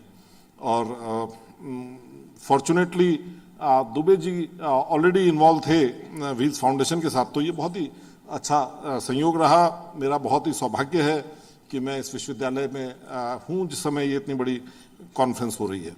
काफ़ी लोग यहाँ पर वो हैं जो शायद BHU से ज़्यादा परिचित नहीं है। मैं खुद मानता हूँ कि एक साल पहले भी मेरी भी BHU के प्रति ज़्यादा जानकारी नहीं थी, लेकिन जो समझ में मेरे एक साल में आया है, और शायद गलती हो सकती है, स्पेशली आज जो चीफ गेस्ट बैठे हैं हमारे, वो तो बनारस हिंदू यूनिवर्सिटी के भूतपूर्व छात्र हैं, मुझसे काफ़ी ज़्यादा जानते हैं। लेकिन जो लोग विदेश से आए हैं स्पेशली, उनसे मैं बड़े प्राउडली कहना चाहता हूँ कि एक बहुत ही अनयूजुअल यूनिवर्सिटी है, ये नॉर्मल यूनिवर्सिटी नहीं है। सन 1915 में जब ये यूनिवर्सिटी बनी थी तो उस समय तक अंग्रेजों ने 5 यूनिवर्सिटीज़ बनाई थी। 1857-58 के करीब कलकत्ता, बम्बई और मद्रास में 3 यूनिवर्सिटी बनी थी, और उसके बाद इलाहाबाद और एक और यूनिवर्सिटी मैं भूल रहा हूँ उस समय, इसकी स्थापना की गई। और उस समय जो उसकी परिकल्पना थी, ये सब यूनिवर्सिटी सिर्फ एग्जामिनेशन करती थी और डिग्री देती थी, ये क्लास नहीं पढ़ाती थी, इनमें शोध नहीं होता था, क्लास नहीं होती थी। और 1915 में जब बनारस हिंदू यूनिवर्सिटी बनी तो ये पहली यूनिवर्सिटी थी जो एक रेजिडेंशियल यूनिवर्सिटी थी, और जो एफिलिएटिंग यूनिवर्सिटी ना होकर के एक पढ़ाने और रिसर्च करने वाली यूनिवर्सिटी थी, पहली चीज़। दूसरी चीज़, जो बाकी यूनिवर्सिटीज़ थी वो अंग्रेज़ों की फंडिंग से और अंग्रेज़ों की प्रेरणा से बनी, जबकि ये यूनिवर्सिटी एंटायरली फिलेंथ्रोपिक कंट्रीब्यूशन से बनी। आज हमारे देश में काफ़ी प्राइवेट यूनिवर्सिटीज़ बन रही हैं, पिछले 20 साल में काफ़ी प्रगति हुई है, लेकिन अगर आप इस यूनिवर्सिटी की परिकल्पना, इस यूनिवर्सिटी का स्केल, इस यूनिवर्सिटी की विजन जो करीब 100 साल ज़्यादा साल पहले रही होगी, उससे आज कंपेयर करें, जो आज के देश में 21वीं शताब्दी में यूनिवर्सिटी बन रही है, उसमें आपको बहुत फ़र्क नज़र आएगा। और जो सबसे बड़ी इंपॉर्टेंट चीज़ थी वो ये थी कि ऐसी सोच थी उस समय इस यूनिवर्सिटी को बनाने के लिए कि ये यूनिवर्सिटी एक तरफ मॉडर्न एजुकेशन देगी, एक तरफ वो एजुकेशन देगी जो दुनिया की बेस्ट एजुकेशन है और जिसके लिए देश को ज़रूरत है, चाहे वो एग्रीकल्चर हो, चाहे वो इंजीनियरिंग हो, चाहे वो मेडिसिन हो, लेकिन साथ साथ भारत की संस्कृति, भारत की परंपरा, भारत की ज्ञान, भारत के हिंदू रिलीजन, इस सब के बारे में भी बहुत ही मजबूत एक एकेडमिक एजेंडा होगा, बहुत ही मजबूत एकेडमिक तैयारी होगी। और हमारे यहाँ से जो छात्र निकलेंगे वो एक तरफ देश की समस्याओं में जूझेंगे, एक तरफ देश के लिए काम करेंगे, लेकिन दूसरी तरफ देश की ज़मीनी हकीकत से बहुत ही गहराई के साथ जुड़े हुए होंगे। ये इस विश्वविद्यालय की परिकल्पना थी और ये इस विश्वविद्यालय का बहुत ही स्ट्रॉन्ग पॉइंट रहा, जिसकी वजह से आज से 50 साल पहले, 70 साल पहले, आप आज भी काफ़ी लोग ऐसे मिलेंगे आपको जो कहेंगे कि 70 साल पहले या 60 साल पहले साउथ से पढ़ने के लिए बनारस में आए। देश भर में एक इस तरह की भावना थी कि अगर एक अच्छी एजुकेशन लेनी है और अगर देश की मिट्टी से जुड़े रहना है तो बनारस आपके लिए एक जगह होगी। अगर आप उस समय का इतिहास पढ़ें, बनारस हिंदू यूनिवर्सिटी का इतिहास पढ़ें, तो बहुत ही इंटरेस्टिंग ऑब्जर्वेशन एक ये है कि एक इलीट यूनिवर्सिटी नहीं थी, यहाँ के जो अमीर परिवारों के लिए यूनिवर्सिटी नहीं थी। यहाँ पर बहुत ही गरीब और बहुत ही रूरल टाइप के स्टूडेंट्स पढ़ते थे। इनफैक्ट एक इतिहास, यूनिवर्सिटी के इतिहास में मैंने पढ़ा कि BHU के शुरू के सालों में बहुत कॉमन था कि ज़्यादातर लोग और काफ़ी लोग बिना चप्पल या बिना जूते के होते थे, और ये उस समय की स्थिति थी, ये उस समय का वो था, ये उसका कैरेक्टर था। बनारस हिंदू यूनिवर्सिटी का जो नेशनल कैरेक्टर है उसको समझने के लिए इमेजिन करिए कि इस यूनिवर्सिटी के जो पहले 4 वाइस चांसलर हुए हैं उनमें से 2 साउथ इंडिया से आए थे। तो आप ये समझ लीजिए, वो साउथ इंडियंस नॉर्थ इंडिया में रहने वाले साउथ इंडियंस नहीं थे, वो साउथ इंडिया से आए थे। राधाकृष्णन जी जो बाद में प्रेसिडेंट ऑफ इंडिया बने वो थे, और उससे पहले। तो इस यूनिवर्सिटी का जो पूरा एक मकसद रहा है वो बाकी यूनिवर्सिटीज के मकसद से बहुत फर्क रहा है। ये मेरा कहने का तात्पर्य है। यहाँ का जो बेसिक फाउंडेशन थी वो देश की समस्याओं को सॉल्व करने की थी और देश की स्थिति के प्रति संवेदना रखते हुए मॉडर्न एजुकेशन अपने छात्र छात्राओं को देने की थी। और उस सब को देखते हुए आज जब हम ये कॉन्फ्रेंस जो रूरल डेवलपमेंट के बारे में बात करते हैं, आज अगर ये पहली बार स्टैनफोर्ड से बाहर निकल के किसी जगह पर आई है और बनारस हिंदू यूनिवर्सिटी में आई है, तो ये बड़ा एक नेचुरल होस्ट इंस्टीट्यूशन है, एक बहुत ही नेचुरल यूनिवर्सिटी है। इस सब के लिए मैं व्हील्स फाउंडेशन और मेरे साथी जो स्टैनफोर्ड में इस कॉन्फ्रेंस के साथ एसोसिएटेड रहे हैं उन सबका बहुत बहुत धन्यवाद देना चाहूँगा। बहुत ही अच्छे वक्ता और बहुत ही अच्छे एक्सपर्ट्स यहाँ पर इकट्ठे हुए हैं और हमारे लोग उनके साथ विचार विमर्श करेंगे, ये तो नेचुरल है। लेकिन मेरा ख्याल है कि इसका जो परिणाम है, उसका जो बाई प्रोडक्ट है, वो थोड़ा आगे जाना चाहिए। हमारे जो यूनिवर्सिटी के छात्र छात्राएं हैं उनमें और उनके जो हम लोग जो टीचर्स हैं, हम लोगों में एक संवेदना पैदा की जाए कि कैसे हम समस्याओं के साथ जूझें और कैसे उन समस्याओं को सॉल्व करें। थ्योरेटिकल नॉलेज से समस्याएं सॉल्व नहीं होंगी, हमको प्रॉब्लम सॉल्विंग स्किल सिखानी होगी अपने लोगों को। और उसके लिए सबसे ज़रूरी है कि ये समस्याएं इंपॉर्टेंट हैं, ये समस्याएं सुलझाने वाली हैं, इन समस्याओं को सुलझाना ही होगा। इस तरह की एक भावना पैदा करनी है, एक एस्पिरेशन पैदा करनी है, एक डिज़ायर पैदा करनी है, एक मोटिवेशन पैदा करना है। और अगर वो डिज़ायर और मोटिवेशन और एस्पिरेशन होगा तो उसके बाद उसके लिए जो टूल्स की ज़रूरत है, उसके लिए जो कॉम्पिटेंस चाहिए वो क्लासरूम में सिखाई जा सकती है, उसको अलग से बताया जा सकता है। तो मेरा सभी कॉन्फ्रेंस के ऑर्गेनाइजर्स को बहुत बहुत साधुवाद, बहुत बहुत धन्यवाद कि आपने इस कॉन्फ्रेंस को बनारस हिंदू विश्वविद्यालय में करने का विचार बनाया। और सभी आयोजकों को मेरी बहुत बहुत शुभकामनाएं इस कॉन्फ्रेंस की सफलता के लिए। Thank you very much ladies and gentleman.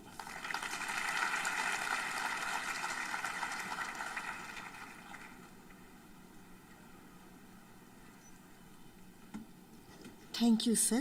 May I now request Professor H.P. Mathur, sir, Dean Institute of Management Studies, for the formal vote of thanks. After the vote of thanks, we will have the national anthem.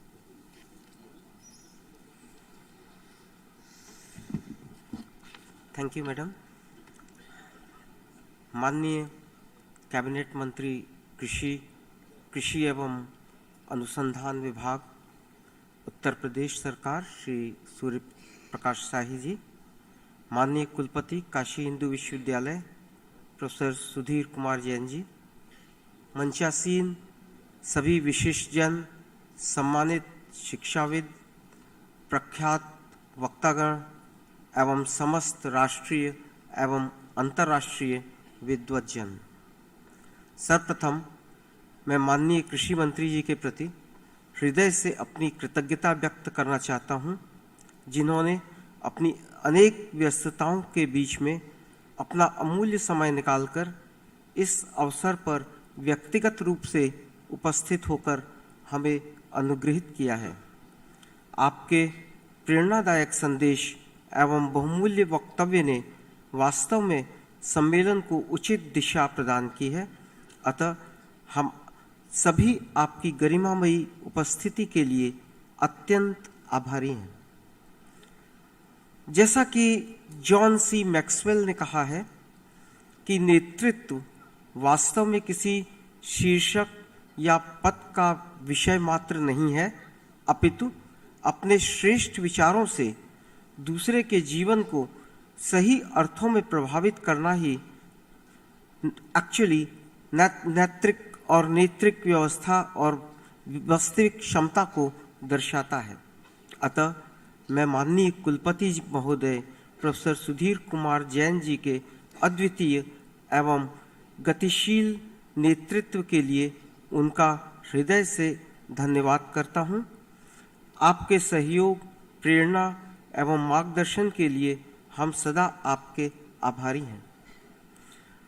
हमारे लिए भी Kamaljeet JS Anand ji, Stanford university एवं Shri Arjun Malhotra ji, wheels global foundation की उपस्थिति अत्यंत प्रेरणादायक है। आपके सहयोग से ही हम सर्व विद्या की इस राजधानी में इस सम्मेलन का 7वां संस्करण आयोजित कर रहे हैं, जो कि वास्तव में शिक्षा के इस भव्य मंदिर काशी हिंदू विश्वविद्यालय के लिए एक सौभाग्यशाली अवसर है। मुझे विश्वास है कि इस सम्मेलन का 7वां संस्करण उत्तर प्रदेश और विशेष रूप से पूर्वी उत्तर प्रदेश के ग्रामीण विकास में समग्र भूमिका अदा करेगा। साथ ही साथ प्रबंध शास्त्र संकाय काशी हिंदू विश्वविद्यालय के निदेशक प्रोफेसर सुजीत कुमार दुबे एवं अन्य सह आयोजकों Stanford university, wheels global foundation, IIT alumni, science for society, CII, फीपा, फिक्की एवं आर्डू का हम लोग भरे दिल से उनका आभार व्यक्त करते हैं कि आपके ही सहयोग से इस सम्मेलन का अल्प समय में आयोजन भव्य किया जा सका, जिसके माध्यम से आदर्श ग्राम बनाने की दिशा में एक नई पहल की जा रही है। मैं इस सम्मेलन के आयोजन के लिए हमारे प्लैटिनम, डायमंड, गोल्ड, सिल्वर और ब्रॉन्ज प्रायोजकों का भी आभार प्रकट करता हूं। विशेष रूप से इस सम्मेलन का हिस्सा बनने के लिए आमंत्रित तथा गण्यमान्य व्यक्तियों, प्रतिनिधियों, वक्ताओं एवं शिक्षाविदों को भी मैं अपना हार्दिक धन्यवाद व्यक्त करता हूं। काशी हिंदू विश्वविद्यालय और प्रबंध शास्त्र संस्थान BHU के शिक्षकों एवं गैर शिक्षण कर्मचारियों को उनके विशेष भागीदारी और सभी कार्यों को पूरी निष्ठा से करने के लिए हार्दिक धन्यवाद देता हूं एवं आपके द्वारा समय सीमा के परे किए गए प्रयासों एवं कार्यों की हृदय से सराहना भी करता हूं। हम अपने सभी वॉलेंटियर, शोध छात्र छात्राओं की विशेष रूप से सराहना करते हैं, जो सम्मेलन को सफल बनाने के लिए दिन रात प्रयासरत हैं। अंततः मैं सम्मेलन के व्यापक कवरेज के लिए प्रेस और मीडिया कर्मियों के प्रति अपनी हार्दिक कृतज्ञता व्यक्त करता हूं। इसी के साथ मैं इस सम्मेलन में प्रत्यक्ष और परोक्ष रूप से जुड़े हुए प्रत्येक व्यक्ति का आभार व्यक्त करता हूं। धन्यवाद। आप सबको बहुत बहुत धन्यवाद।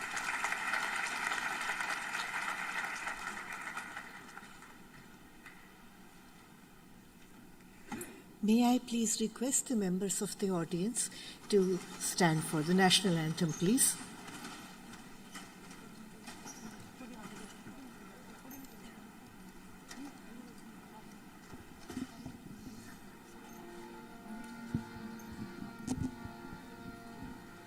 जनगण मन अधिनायक जय हे भारत भाग्य विधाता, पंजाब सिंध गुजरात मराठा द्राविड़ उत्कल बंगा, विंध्य हिमाचल यमुना गंगा उच्छल जलधि तरंगा, तब शुभ नामे जागे तब शुभ आशीष मागे, गाहे तब जय गाथा, जनगण मंगलदायक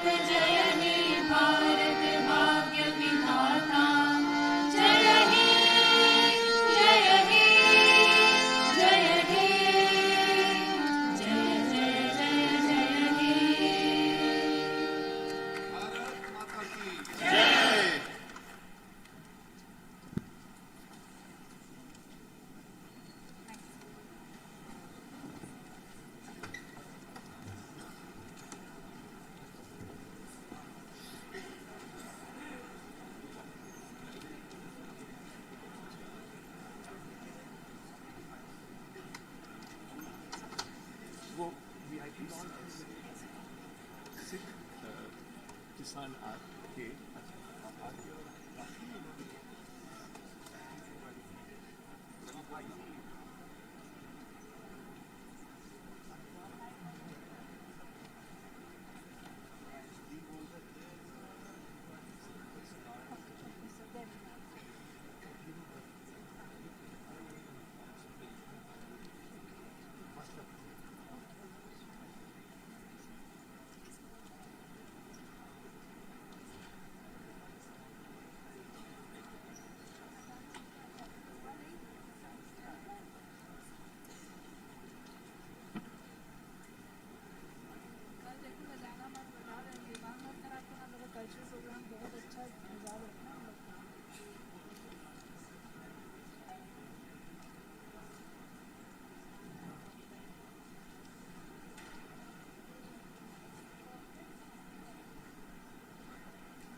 Hello. Good evening, ladies and gentlemen. I request all of you to please settle down, and we will continue the session, the inauguration of this conference. So I'd like to introduce our MC for this evening. It is Dr. Nandini Tandon. Dr. Tandon is CEO of the Global Tenacity Group. She's a VC from Silicon Valley, but she's also the daughter of UP, who has for many generations, her family has served this country, particularly this part of the country, in many, many different ways. And she, Dr. Nandini Tandon, and her sister Priya Tandon have founded 27 or 28 years ago a non-profit called the Ind-US Setu Global Foundation, which has been doing yeoman's work for villages in many parts of India. And so with that, I would like to hand over this evening program to Dr. Nandini Tandon.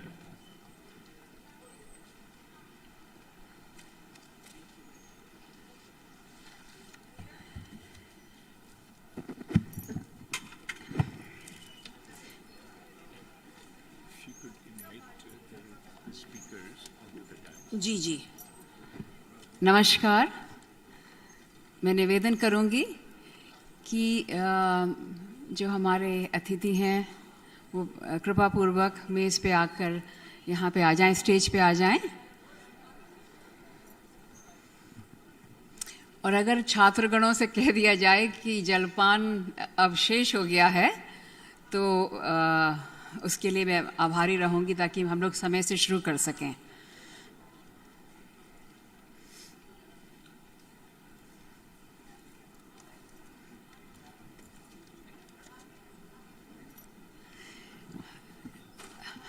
नमस्कार।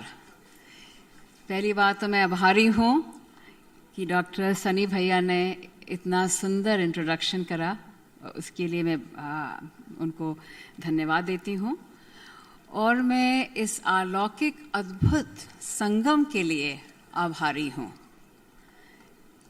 काशी की पावन नगरी में जहाँ गंगा जी का इतना प्रबल शक्ति का रूप है और जहाँ पे हमारे जो मुख्यमंत्री हैं वो एक संत हैं और यही की कंस्टिट्यूएंसी से हमारे जो प्रधानमंत्री हैं उन्होंने एक तरह से संन्यास ले लिया है ताकि वो देश की सेवा कर सकें और वो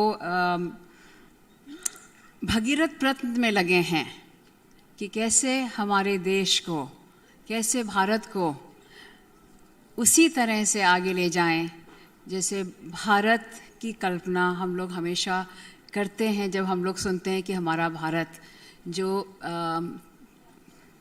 सहस्त्रों साल से सनातन धर्म के इतनी मजबूत नींव पे खड़ा है और इतनी सुंदर परंपरा को लेके आगे बढ़ रहा है, खास करके काशी विश्वविद्यालय में जहां हम खड़े हैं। ये तो एक अधिकतम प्राचीन नगरी है जो one of the most revered नगरी है, जो one of the it's one of the very few ever living cities in the world. तो मेरा बहुत सौभाग्य है कि जहाँ मेरे पूर्वज, मेरे पीढ़ी दर पीढ़ी मेरे पूर्वजों का जन्म हुआ है, मेरा जन्म हुआ है, आज मैं वहाँ खड़ी हूँ आपके सामने और बहुत इसके लिए मैं भारी हूँ इस अवसर के लिए। और मैं आप लोग सब से निवेदन करूँगी कि बहुत मेहनत करके डॉक्टर सनी आनंद, सुरेश भाई एंड आइडियल विलेज कॉन्फ्रेंस के जितने सदस्य हैं, रजत गुप्ता जी, सुंदर कामत जी, हितेंद्र, स्मिता सिद्धांती, सब अलग अलग, प्रदीप कपूर जी, सब अलग अलग अमेरिका के हिस्सों से आए हैं आपके साथ जुड़ने के लिए ताकि हम सब मिल के भारत को और मजबूत बनाएं। मैं चाहती हूँ कि ये अवसर जो हम लोग को मिला है कि हम लोग सब आए हैं एक दूसरे के साथ सहयोग के साथ, खास करके जो गांव हैं उनमें जो संघर्ष हो रहे हैं उनको हम लोग मिलके उनका सामना करें।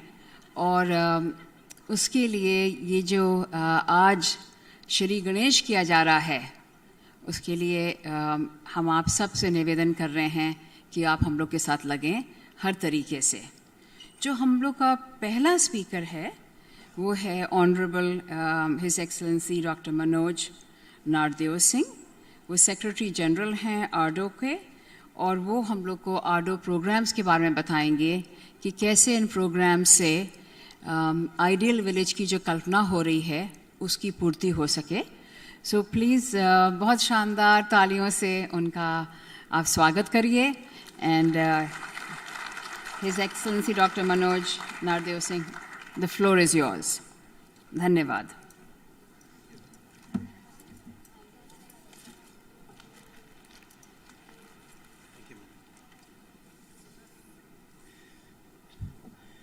Thank you, our Honorable Dr. Nandini Tandon. I'm very sorry I will not be able to address in Hindi because I'm coming from Mauritius. I do understand Hindi, but let me address you and the whole gathering in English. Excellencies, my colleagues, and all those co-panelists, all protocols respected, a very good evening to you all. As Secretary General of ARDO, ARDO is African Asian Rural Development Organization, representing 32 governments from the two continents of Africa and Asia.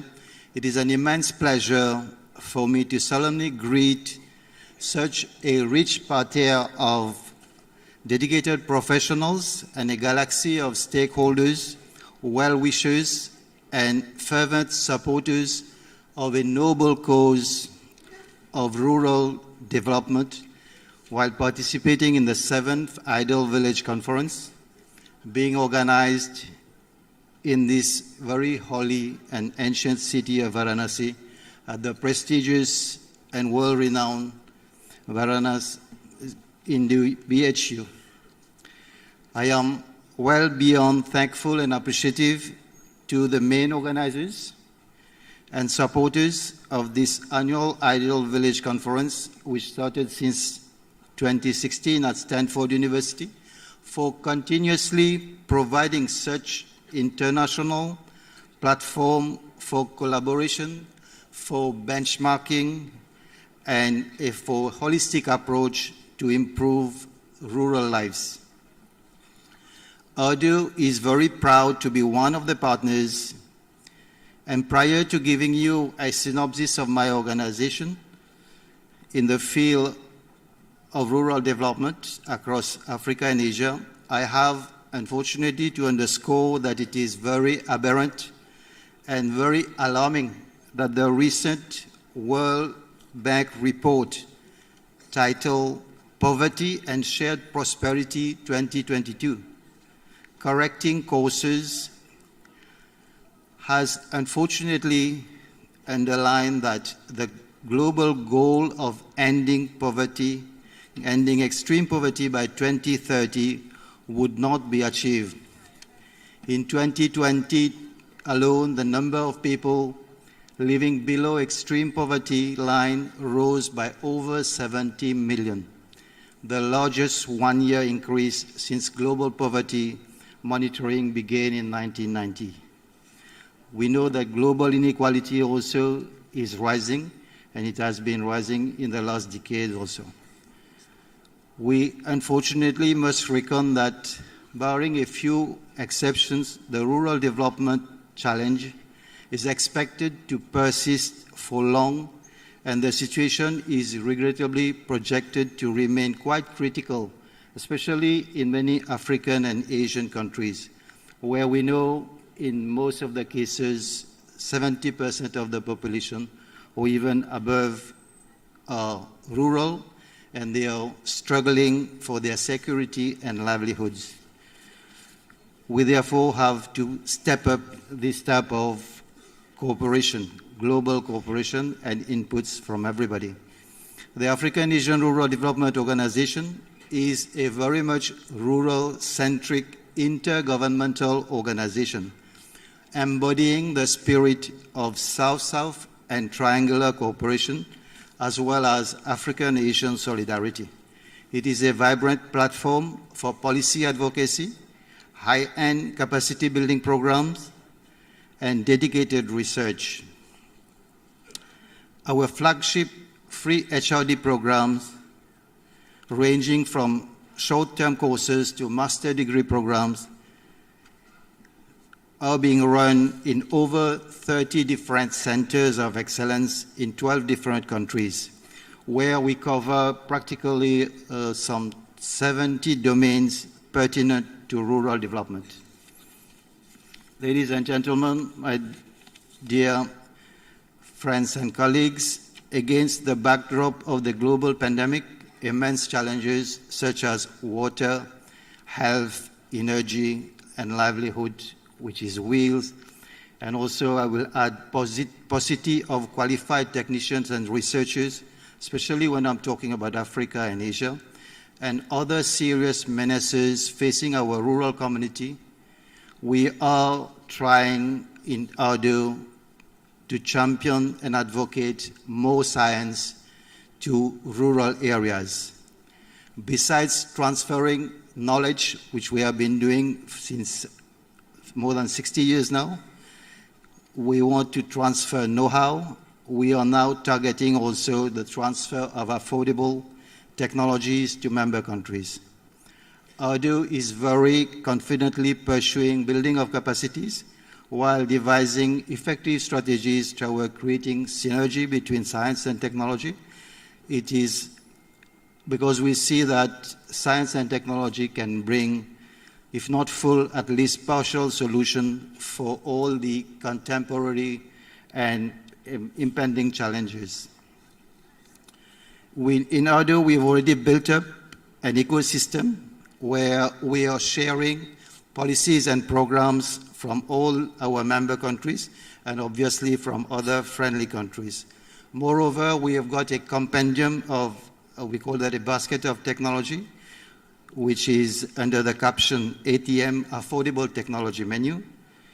And on behalf of ADU, I will invite all of you, especially the students around here, to visit the website, and all institutions having valid technology for enhancement of life of people in rural communities to partner with us and to see how we can better transfer those technologies to those really in need of it. As I said, we are already now 60 years old as an organization. We are now remaining very focused with SDGs. Just as Wheels also, we have got a very specific SDGs we are focusing on. And we have recently have a very detailed strategic framework, which purposely is coterminous with the 2030 SDGs, where again, the mission we have saddled ourselves is techno-empowerment of rural people, because we are also that mission of heralding rural transformation and prosperity in our continents where we are focusing, Africa and Asia. We've got a series of models, very successful models, ranging from village development, which has been able to empower youngsters, empower women. We are now leveraging on the best institutions. We've connected to institutions abroad, and many of the institutions, IITs in India, we have got MOUs where we are supporting our participants from Africa and Asia to undergo master degree programs.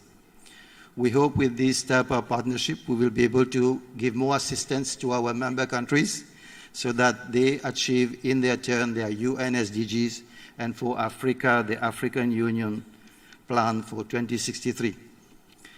Our very presence in this forum is to connect again to a larger forum, to like-minded institutions, so that we better deliver the mission we are on.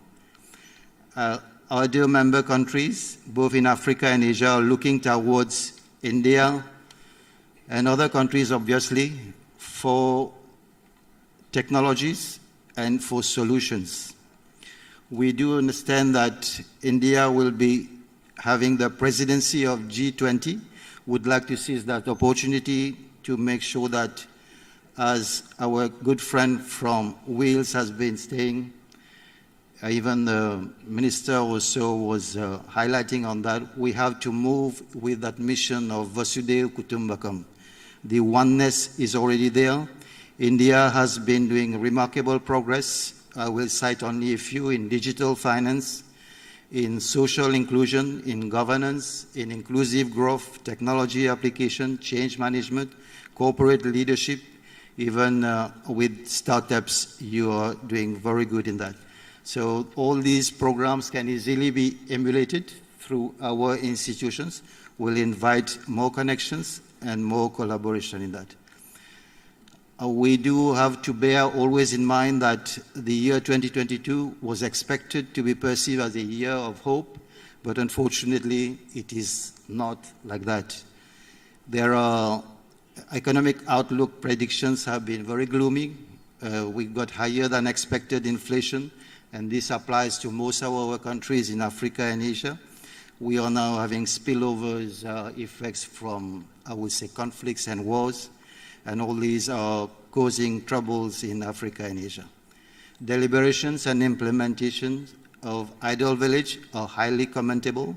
In this context, the efforts by the organizer, by my very good friends and very good collaborators, are very, very much laudable, and I will commend all these findings of this conference to our different 32 governments we are having in Africa. Let me wish this conference full success and all participants to be able to share so that we can have a better world and better rural communities, not only in Africa and Asia, but in other parts of the world where they are waiting for our inputs for technology to take them further. Thank you very much.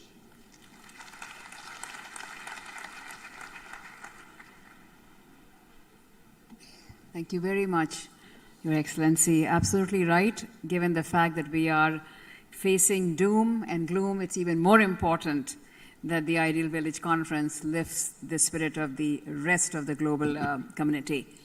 Our next speaker is not going to be present in person, but is sharing the video with us, and that's Shri Anant Nageswaran, the National Chief Economic Advisor, and his focus is impact investing for rural development. So if we could please start that slide presentation, we would appreciate that.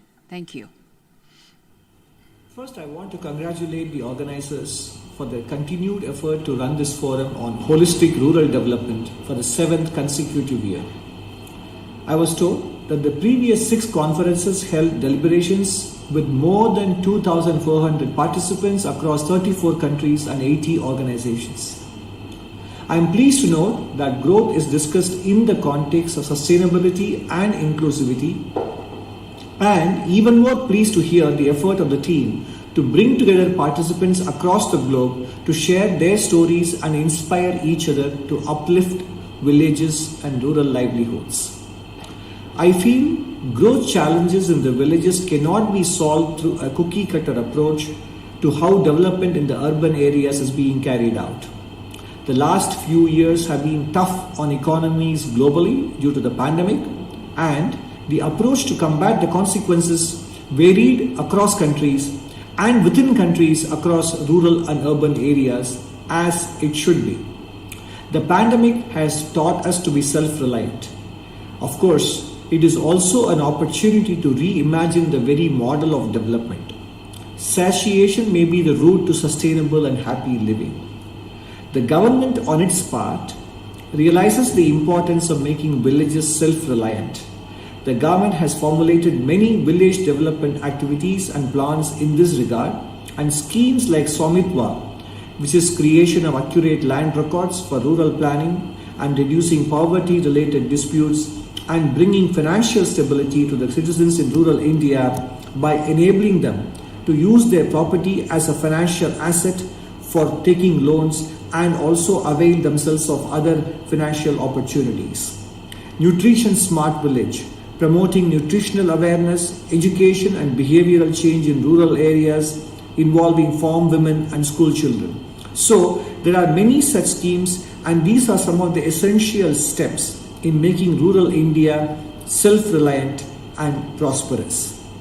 I request the organizers to make sure that their deliberations do take into consideration government schemes as well, and also encourage a constant dialogue between civil society participants and the government, such that the synergistic benefits of private and public sector interventions for rural development are realized. I convey my best wishes for the grand success of this international event. Thank you. Excellent. It's wonderful to have his participation, even though it's through the ether. We would like to next invite Dr. Kalmajit Anand, who is no stranger to any of us. He has been carrying the beacon of hope for the Ideal Village Conference. He has been the magnet that has pulled all of us together. And we are convinced that while he's saving the life of children at Stanford University, there are more than one Dr. Anands running around, because it's not possible for one person to do as much he does. But we know that the real source of his inspiration comes from his wife, my darling Bhabi Iti. So I want to make a plug for her also. Professor Anand, please. Thank you very much, Nandini. Could you project my slides, please?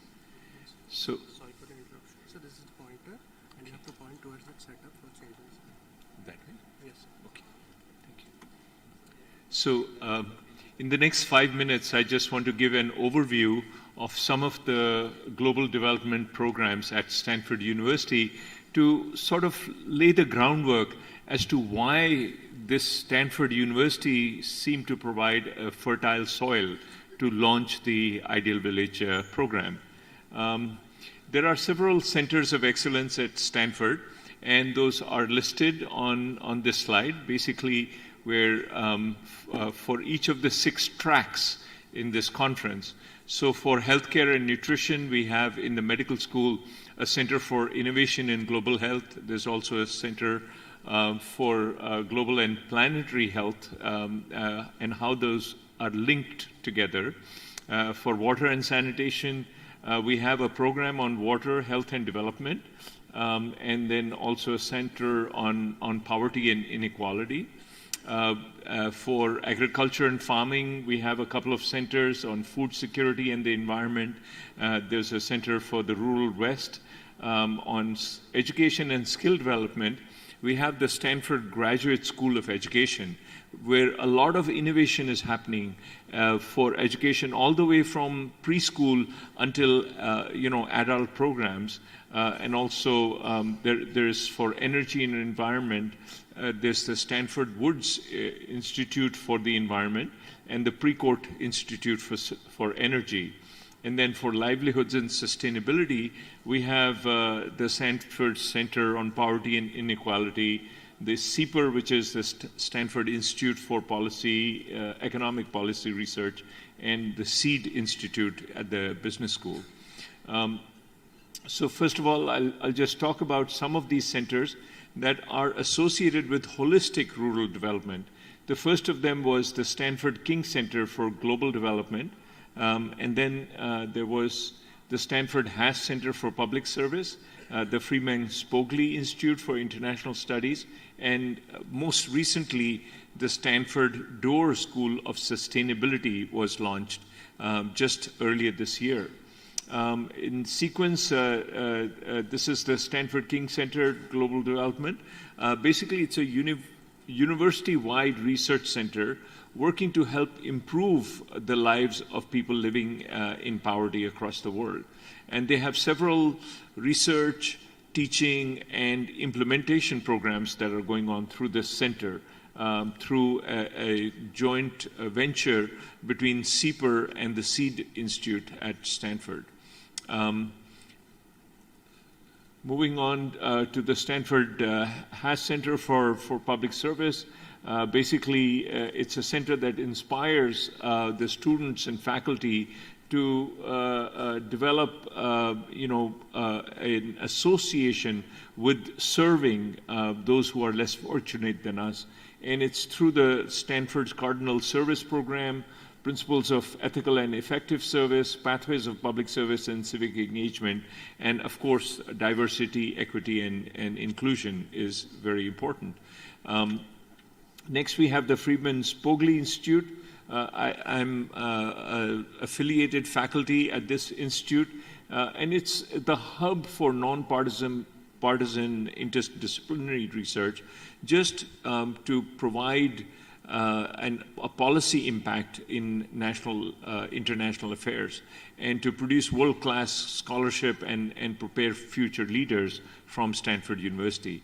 And then lastly is the Stanford Doerr School of Sustainability, which was just founded earlier this year.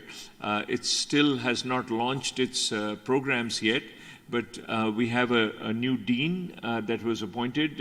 Dean is Dr. Arun Mazumdar, who was the previous director of the Precourt Institute of Energy. So based on all of these centers of excellence, we felt that Stanford University would be a fertile ground to plant the seed for the Ideal Village Conference, and that's how it started back in 2016. So I'll stop at this point and hope we can continue to discuss this as we move forward. Thank you.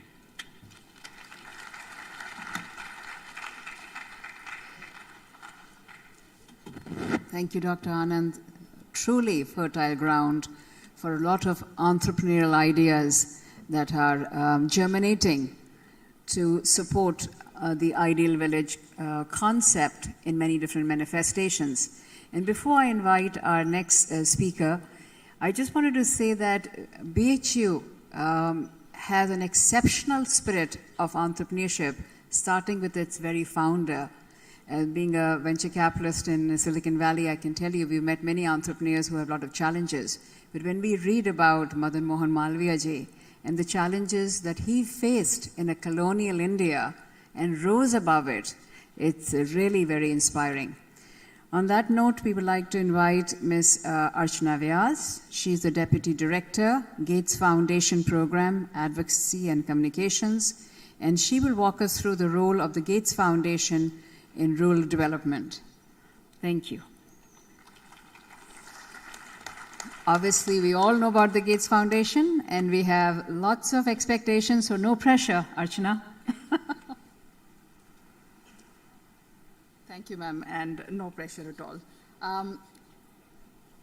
Namaste, distinguished guests, Excellency. It's a great honor and privilege for me to participate on the behalf of the Bill and Melinda Gates Foundation in this spectacular forum.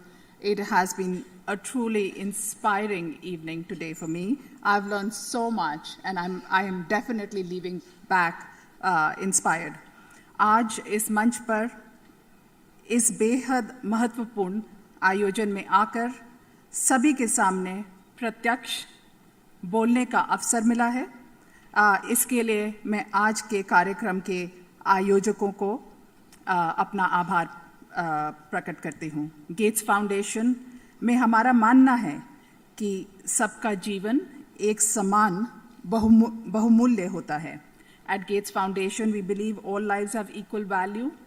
In collaboration with partners, we focus on improving the lives of more than 1 billion people in India in addressing challenges related to health, sanitation, access to financial services, agriculture development, and gender equality. All of these resonate in Ideal Village. We realize that the societies and economies are not automatically inclusive, and those who are excluded tend to remain so unless we adopt deliberate tactics to ensure that poor and marginalized aren't left behind. As Mahatma Gandhi said, India's spirit lives in its villages. Today, in this conference, is being held in a state that has the largest proportion of village. It presents an immense possibility and opportunity of village as well as country transformation. This is also the state where the Gates Foundation is fortunate to support government's efforts towards strengthening of health system since December 2012, when we first signed our memorandum of cooperation with the state. We started with primary focus on improving public health delivery, but over time, we have also developed partnerships with the Department of Women and Child Development, Drinking Water and Sanitation, Agriculture, Rural Development, and Panchayati Raj. In the context of the theme today, I thought rather than speaking about Gates Foundation, let me just speak about some of the learnings that we're getting from this state and many other states that we work in. First, the very premise of Model Village hinges on empowering grassroots leadership, decentralization of power to local bodies, to drive effective implementation of government's development and welfare policies. While top-down policy interventions are critical to drive the overall vision of development, we need to also focus on addressing unit-level opportunities. Over the last decade, very progressive shifts have been made towards localization. The Ministry of Panchayati Raj revised its rural area development plan formulation and implementation to improve ease of living in rural areas through better quality of life services, facilities and infrastructure. GPDP, or Gram Panchayat Development Plan, in the last 5 years has become a very critical planning tool, bringing spatial and integrated dimensions. Further, whole of government approach through the convergence of resources and increased devolution of power, as well as finance through the Finance Commission, is giving more power of implementation to local plans. This integrated approach to simultaneously achieve the goals of growth, welfare, equity, and community participation is essential for the development of local ownership. We are working with the Ministry of Panchayati Raj in the state of UP, where Gram Pradhans and Sahayaks are being sensitized on health and nutrition programs. Sahayaks have been provided an app that maps more than 65 sponsored schemes so that they have the tools and knowledge to decide how the funds can benefit and can be utilized to improve conditions within villages. Second, I would say economic power and empowerment must be inclusive, sustainable, and sensitive not only to its environment, but to the people as well. The government's focus towards women-led development as a key driver for India's economic development has been emphasized by our Honorable Prime Minister on many occasions. The idea that economically and socially empowered women are essential to realization of India's vision at 100 is reflected in many government policy decisions. With over 80 million women mobilized in 7.5 million SHGs, which also the Honorable Minister of Agriculture spoke about, are further federated in about 3.5 lakh village organizations, 32,000 cluster-level federations. It is the largest community engagement program. In a pilot, which is about 30 CLFs, they've helped about 50% of SHG's women to diversify livestock and horticulture. NRLM has a goal of creating at least 1/3 of the total CLFs, which is about 10,000, to actually work on a model which empowers more and more women. Further, leveraging private partnerships, many private sector partners are here today, is crucial for capacity and skill development in providing producer groups as well as farmer producer organizations a market for their produce.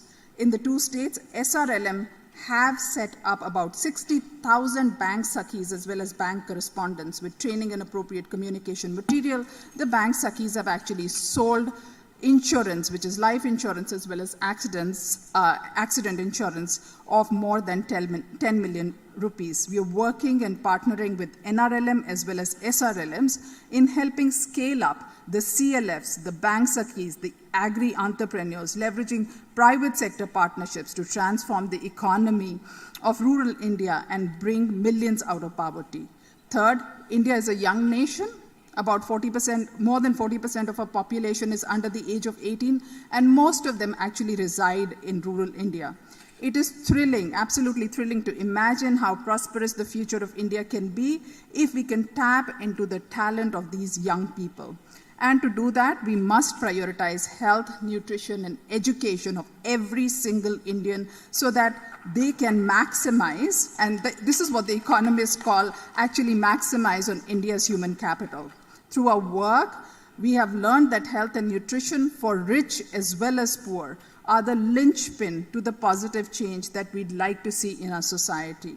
We are supporting many, many programs in UP. We're working with the government in terms of making sure that there is trained staff, medical staff, as well as trained nurses, which the Honorable CM is very passionate about. He's actually very passionate about nurse mentoring. He also has a school that we support. We're also supporting the development of digital health architecture, which is aligned with Ayushman Bharat Digital Mission. We're also providing technical assistance to the Ayushman Bharat Health and Wellness Center, which Honorable Minister spoke about in the afternoon, to strengthen the delivery of integrated preventive and curative health services. Fourth, I would say, and many of very esteemed and very smart intellectual people who understand this, the fourth point that I like to make, which is around harnessing the power of technology and innovations. India has amazing and demonstrated capacity in biotechnology, with some of the world's most talented scientists and entrepreneurs developing and producing high quality drugs, vaccines, medical services that meet the stringent regulatory standards of WHO. Our foundation is actually very proud to have supported many indigenous vaccine manufactured in India, including Serum's Covishield, that saved many lives in India, but also their vaccines are saving lives of millions of people around the world. Further, somebody also spoke about it, digital financial inclusion, is absolutely, India's made significant headway there. UPI is actually doing more than 6 billion transactions in a month. CoWIN digital platform helped the country deliver and digitally certify more than 2 billion COVID vaccines in the country. It's amazing. I took my third booster in UK, and they gave me a card, a slip, and that's something that I've lost. And now my company wants me to actually produce a certificate to get into the office. Do I have a booster? And I've lost that card. If it was digital like it was in India, I would have still maintained that card. So I'm going to get my fourth booster, a fourth shot, so that I can get my digital certificate. And our co-chair, Bill Gates, often says that our focus on India is primarily driven by conviction that India has deep understanding of challenges. We have great capacity to solve them as well. India stands as a powerful example of how embracing a culture of innovation across sectors such as IT, R&D, and finance can accelerate progress. And I think that's something that we must continue on to harness the intellectual firepower in science, research, as well as digital technology to unlock the potential of large youth population to deliver novel solutions as well as products which have significant impact on health and poverty reduction. Fifth, and my last point, is highlighting the power of partnerships and collaborations that our foundation really, we benefit from it a lot. A successful partnership for us is one that can accelerate progress as well as it does it sustainably. It is inspiring for me to be with colleagues from private sector, public sector, research, academia, philanthropy here today. They're coming forward to contribute their time, intellect, money to make a difference in the country to people's life, which is truly, truly inspiring. I'm thanking you for the opportunity to make small contribution in this effort. We strongly stand with you. We stand committed to help build sustained effort in pursuit of new India. and hopefully with the ideal village, it'll be New India, which offers opportunities to every citizen to live healthy, productive life, which is our mission, and they can achieve their full potential. So on behalf of Bill and Melinda Gates Foundation, thank you so much. I really express my gratitude for this opportunity.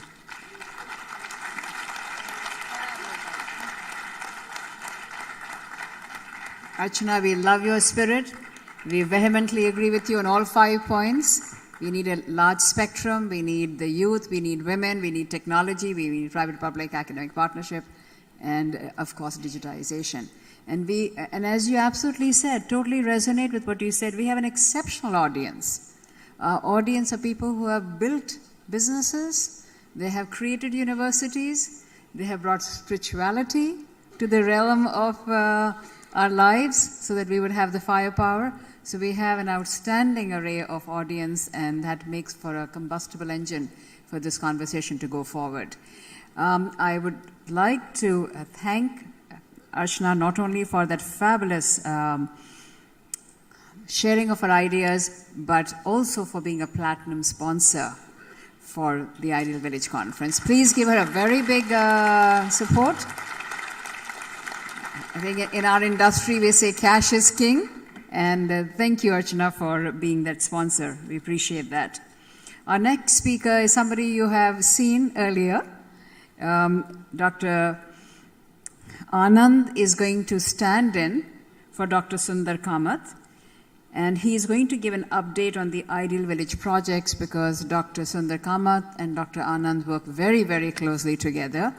I would be amiss if I did not say that Dr. Sundar Kamath is not here this evening with us. He's saving his energy to be with us tomorrow because he has worked so hard that he needs a big round of applause. And he's the CTO of Sanmina in San Jose, and he is absolutely passionately dedicated to the cause, just like Dr. Anand. And thank you, Dr. Anand, for standing in. Thank you.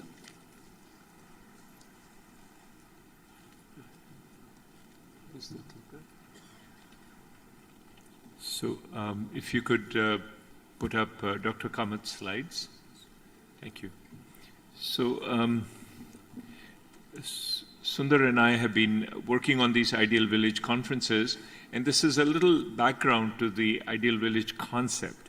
It was born out of the realization that 2/3 of the world's population lives in rural areas, and they don't have access to clean water and healthcare, nutrition, energy, education, livelihoods, and sanitation.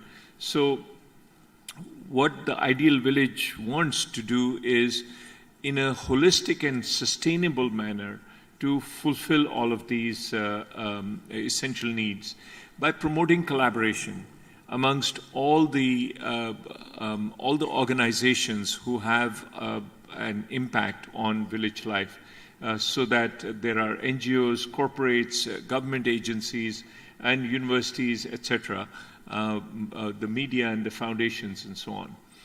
This Ideal Village concept is built on 3 pillars. One is collaboration, because no one can do it on their own. Not the Wheels Global Foundation, not the Ideal Village Project, not the government. No one entity can do everything on their own. Even if you consider the simplest task, it takes a village. It takes a team to be able to carry out any kind of upliftment program. And so we want to include our local leaders. The village people are the experts on what is needed and what works and what doesn't work, in addition to NGOs, corporates, foundations, and other agencies. The other thing is that it's a holistic approach. You can't do one piecemeal thing and expect a sustained change in the lives of villagers. And then the third pillar is the sustainability, not only for the programs, but also the environment, the cultural empowerment of women and families, natural biodegradable approaches to organic farming and things like that. So these are the 3 pillars of the Ideal Village Conference. And this has been amply explored in the previous Ideal Village conferences, as well as the webinar series hosted by the Wheels Global Foundation.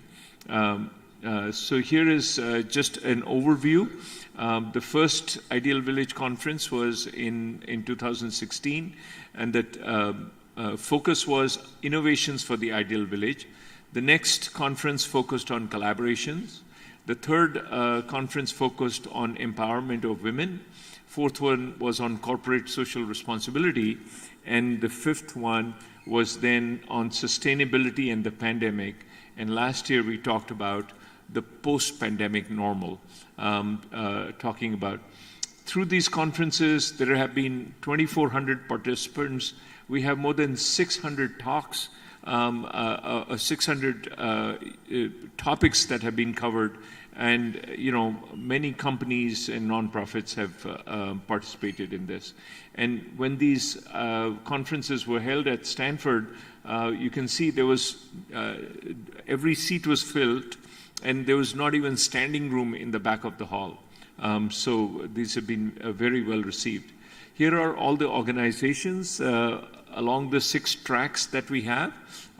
Many universities, nonprofits, the Bill and Melinda Gates Foundation was, very much a partner even from the first conference that we had in 2016.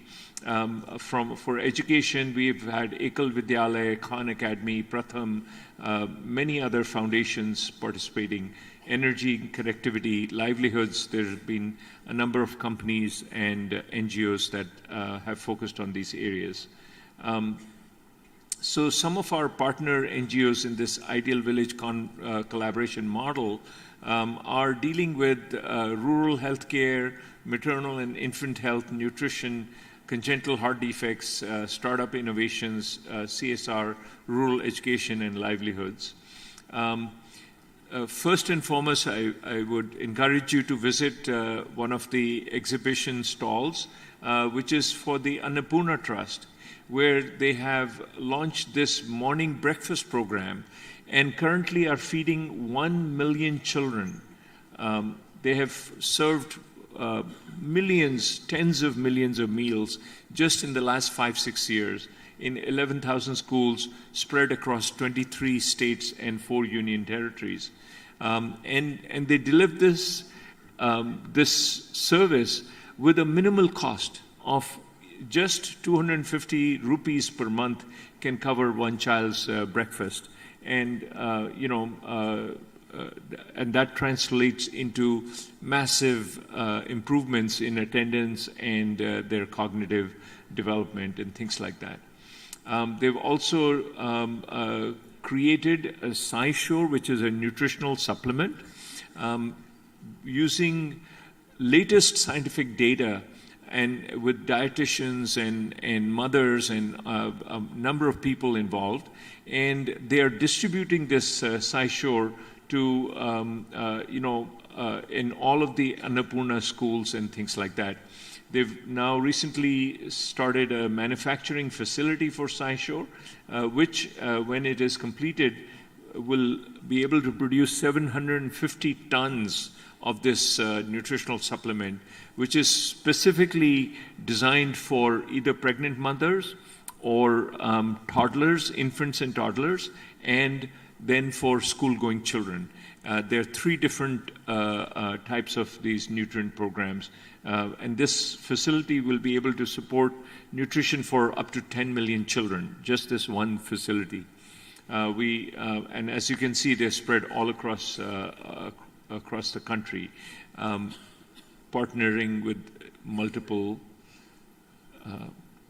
governments, state governments. The next program is the Maternal and Child Health Program, where these are outreach programs that have screened 137,000 children in 1,000+ schools and Anganwadis. They've screened about 70,000 mothers for various nutritional deficiencies and things like that. Very, very important data is available through all of these programs that are being run. There is, of course, the network of child heart centers across the country. This is the largest congenital heart program in the world, where they have performed 23,000 procedures, surgeries or cath interventions in the last 5-6 years, almost 200,000 consultations, and not only from every state in India, but also 17 countries, other low-income countries, have had children treated in these centers. There's a very large educational program which is focusing on, which is launched through 24 district campuses. 16 of them are for boys and 8 campuses are for girls.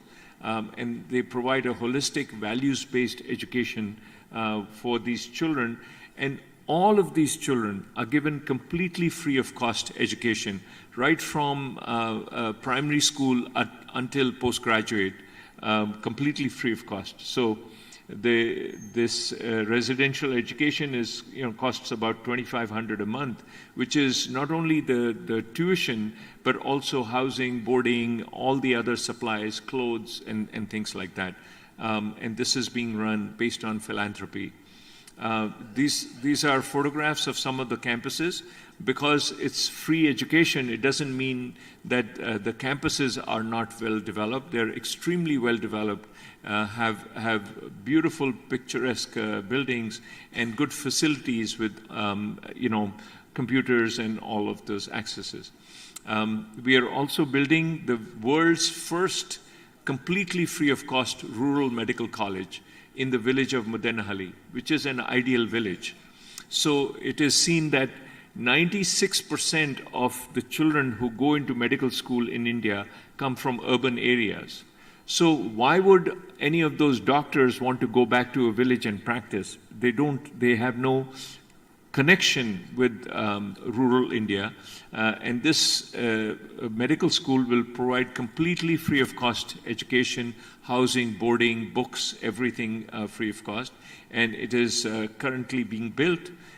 There's already the Sarla Memorial Hospital has come up, and the Rajeshwari Academic Medical Block is coming up. It will be launched, it will be inaugurated in January, and from July next year, we will have the first batch of MBBS students admitted. The requirement is every student must be from a rural area. So it will admit train 100 students in medicine, all from impoverished families in rural areas. There is also our associate, which is called the Sri Sai Healing Trust, and they have healthcare clinics and mobile vans benefiting more than 400 villages across 6 different states.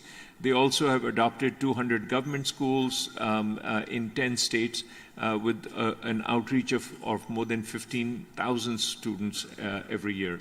They're doing, these are mostly located in Maharashtra, Andhra Pradesh, Karnataka, and Tamil Nadu, but we are looking to expand this program in Uttar Pradesh as well.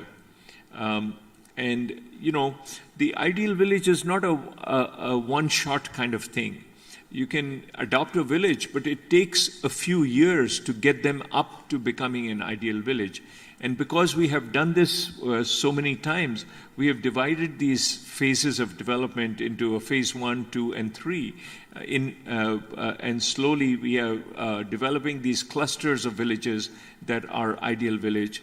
And one model is Channapura in Karnataka, where all of the components of the ideal village have been manifested through this trust. So as we are launching these and discussing these programs, here is just a guideline of how the cycle of positive change can happen in every village, where it starts with robust data collection and analysis, then outcome-driven planning, inclusivity of all the marginalized groups, collaboration with village leaderships, alliances and associations, and then consistency in implementation. Ideal Village should not get a bad name just because we didn't do a good enough job in some village or the other. And then smart allocation of funds and resources, monitoring, evaluation, which goes back to data collection. So this is the cycle with which we would like to promote the Ideal Village concept in multiple other areas. Thank you very much for your attention.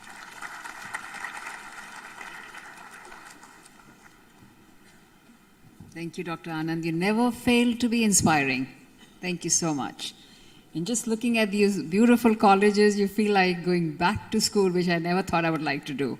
But it's how beautifully they have been constructed. Our next speaker is Mr. Suresh Shenoy, who is an Indian-American engineer, a senior business executive. He was the program chair for Pan IIT. He's the engine behind the wheels, and he has done an amazing job bringing us all together. And you know, over this time that we work together, we really become like a family. And what I love about Mr. Suresh Shenoy, at the risk of embarrassing him, he really looks at this as a movement. So the ups and downs, he takes them in his stride, and he makes everybody feel very good about it, because he believes ultimately we'll all come out as winners. So please give a big applause to Mr. Suresh Shenoy.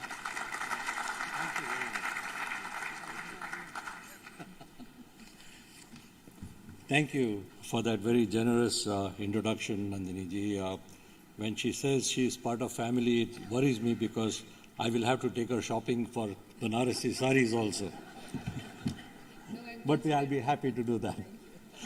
Well, thank you very much. Let me start out by expressing my deep sense of gratitude for Dr. Sudhir Jain, who has been a mentor, a partner, a friend, all the way from the days when he was at IIT Gandhinagar, and also for giving us the time and energy of Dr. Sujit Dubeji. So let's give him a big round of applause, and his team and his entire team here at Banaras Hindu University, where the arrangements and the beautiful environment that they have provided us should come not only as an inspiration, but as a model for what Dr. Jain described as something that started out as a venture to educate India's poor and rural population. And look where it is today. So it is very encouraging, very inspiring. So thank you very much. So you heard earlier today from our chairman, Arjun Malhotra, and from others on the dais here about what this conference is all about, what Wheels is all about, and how Dr. Abdul Kalam challenged us as graduates of the Indian Institutes of Technology to help solve the big problems. And he also sort of quickly described that Wheels is an acronym for the 6 areas that we thought that posed the greatest problem for not only India, but perhaps the rest of the world. Not only for the communities that nurtured us, but even the communities that have adopted us and that we have adopted. So these are not problems that are unique to India alone. These are problems that even the United States has, as was evident in what Sundar and Dr. Anand have talked about, rural shores and others doing work in the rural parts of America. So this is a universal problem, and it's a big community, and we are very pleased that we are able to do our little bit. And as engineers, we adopted the tagline, technology-enabled philanthropy. And let me explain that a little bit and then give you some specific examples of what we mean by technology-enabled philanthropy. There are at least 3,000 plus NGOs that are doing phenomenal work everywhere, in India, United States, Africa, elsewhere. But I call them hero work. There's 1 or 2 individuals who are doing incredible work at the ground level. But that does not solve the problem of the 900 million people who live in villages. And when you think about it, those 900 people are more than the population of United States, Europe combined. And these are people who live in rural areas. And in order to scale the work, we have to seek technology solutions that are replicable and that can be adopted across nations. So that is our goal, and where solutions don't exist, we hope to inspire people to fund and sponsor research and development. And so I'm going to start giving you a few examples, and I'm going to name a few individuals who are part of our team, because as others have said here, no man is an island. People who you see sitting out here, we stand tall on the shoulders of people who are actually in the field doing things. So I'm going to name a few people from our organization and elsewhere who are really helping to make this happen. And many of them are here with us. And I'm saying this with a purpose so that you will seek them out and talk to them and learn more about what they are doing. And that is the reason for this start of this movement. And I'll come to that as well. So first and foremost, let me give you an example of the inspiration. Okay, when we talked about solving a problem in water, a gentleman in the U.S., Mr. Chirag Patel, and his Nishwarth Foundation came to us and said, we want clean water and we also want to do research on child and mother healthcare. And the first thing we did was we started a joint venture called the Wheels India Nishwarth Foundation, and the gentleman who runs it, Paresh Vora, is here with us. He's an IIT alumnus. He's based in, and thanks to Dr. Sudhir Jain, we have a WIN Foundation office on the campus in IIT Gandhinagar, and through his efforts, there are some brilliant solutions that are being developed at IIT Bombay, IIT Kharagpur, IIT Gandhinagar through research programs. Before I came here, I spoke to some gentlemen from the American Hotel Owners Association, and when they learned what we are doing, and they want to work with us now, when I go back, we have some meetings set up with them to do something similar to what we have done with the WIN Foundation. So that's an example of what I would call inspired leadership, if you will. They listen to us, they come to us, and they work together with us to develop solutions. Let me give you some more examples. So in the water area, thanks to the research, they have come up with technologies like nanopore technology-based filtration of water to produce water at a very, very cheap price, very easily. And you will see some of this in the stalls that we have in the back. WIN Foundation has one, Wheels will have a stall, etc.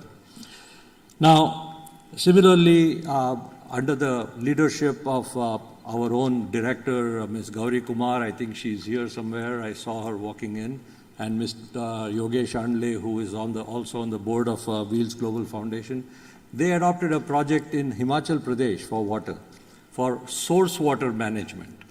And they used technologies like global positioning systems, GPS systems, and global spatial data, etc., to see how glacial melt and water runoff is being diverted from the aquifers. And in order to replenish the aquifers, what they had to do, they had to re-engineer the way in which water was flowing and replenish the aquifers for a fraction of the cost that the local ministry was looking to solve the problem with pipes and other products.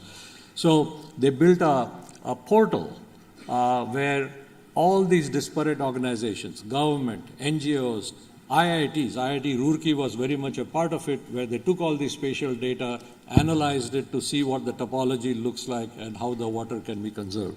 So there's a classic example where academia, NGOs, and government came to collaborate, and a portal was built so that the information was shared amongst everyone at all times in real time. So that portal is now available.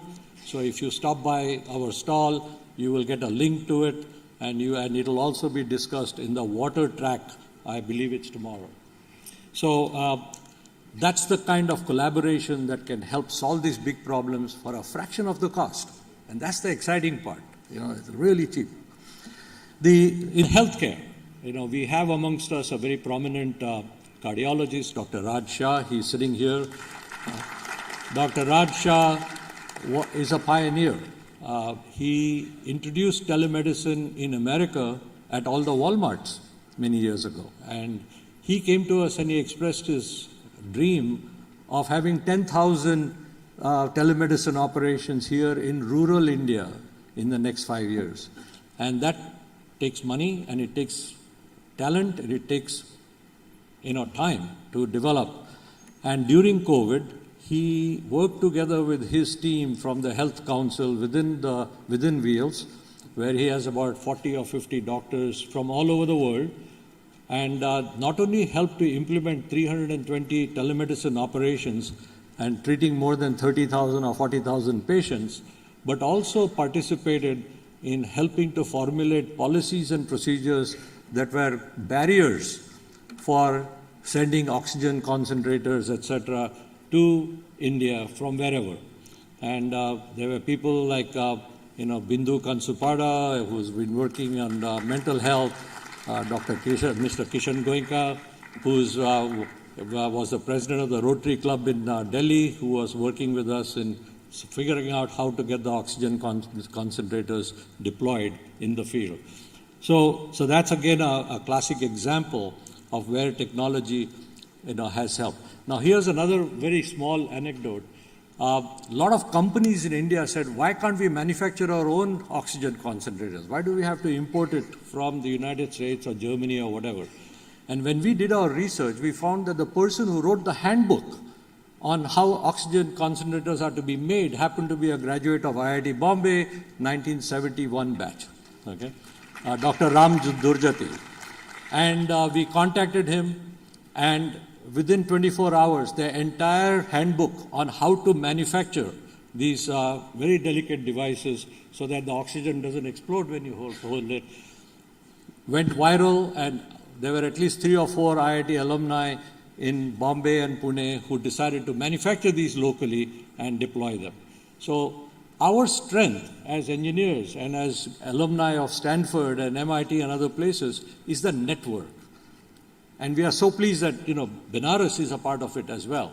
Our network, we can connect the dots and we can find pockets of expertise for any problem in the world. We can solve it. And I can give you numerous examples.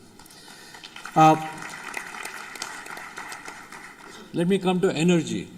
Once again, under the leadership of a colleague of ours, Indrajit Chatterjee, who is unable to join us and hopefully watching us on YouTube, he's pulled together a very active council and found people with expertise in specific areas. So there's a gentleman by the name of Valwalkar, who is going to be chairing our energy vertical here, and you'll be hearing from her talking about battery technology, which is very critical for solar energy collection and distribution. And the key speaker will be Mr. Solanki, who also happens to be a graduate of IIT Bombay, and he's going to be talking about how his solar bus, he's hoping to sort of introduce solar energy into rural areas. And again, we also have people like Gitanjali Churi, who works with how to use and apply solar technology to drying fruits and vegetables to increase the lifespan from production to distribution and consumption. A huge problem because 60% of India's produce is lost in the supply chain. So small things like this, where you can dry the vegetables or dry the fruits and make it available to restaurants and pizza parlors and so on, can save 30, 40, 50% of that wastage that can be used very productively and create jobs in the process. And she does that with solar energy and robotics as an example. Let's talk about education. We have amongst us here today Dr. Karan Mudgalaya from IIT Bombay. He has developed a technique to take any product that you have, education, any curriculum, and translate it into 23 or 26 languages that are pertinent to the villages and India. He has also developed an entire coursework for digital education, and I believe it's free of cost, although the proctored exams cost some money, and even that, Wheels has agreed to sort of pay for some of that. So in the education space, we are also working with our partners like Sobus. I think Digvijay is here. He's the president of Wheels and of Sobus. And just last weekend, he organized one of the most memorable meetings in a place called Pandharpur, which many of you who are familiar is one of the holiest places in India. And it was amazing to see more than 2,000 students assembled with their ideas, with their own ideas on how technology can help their lives.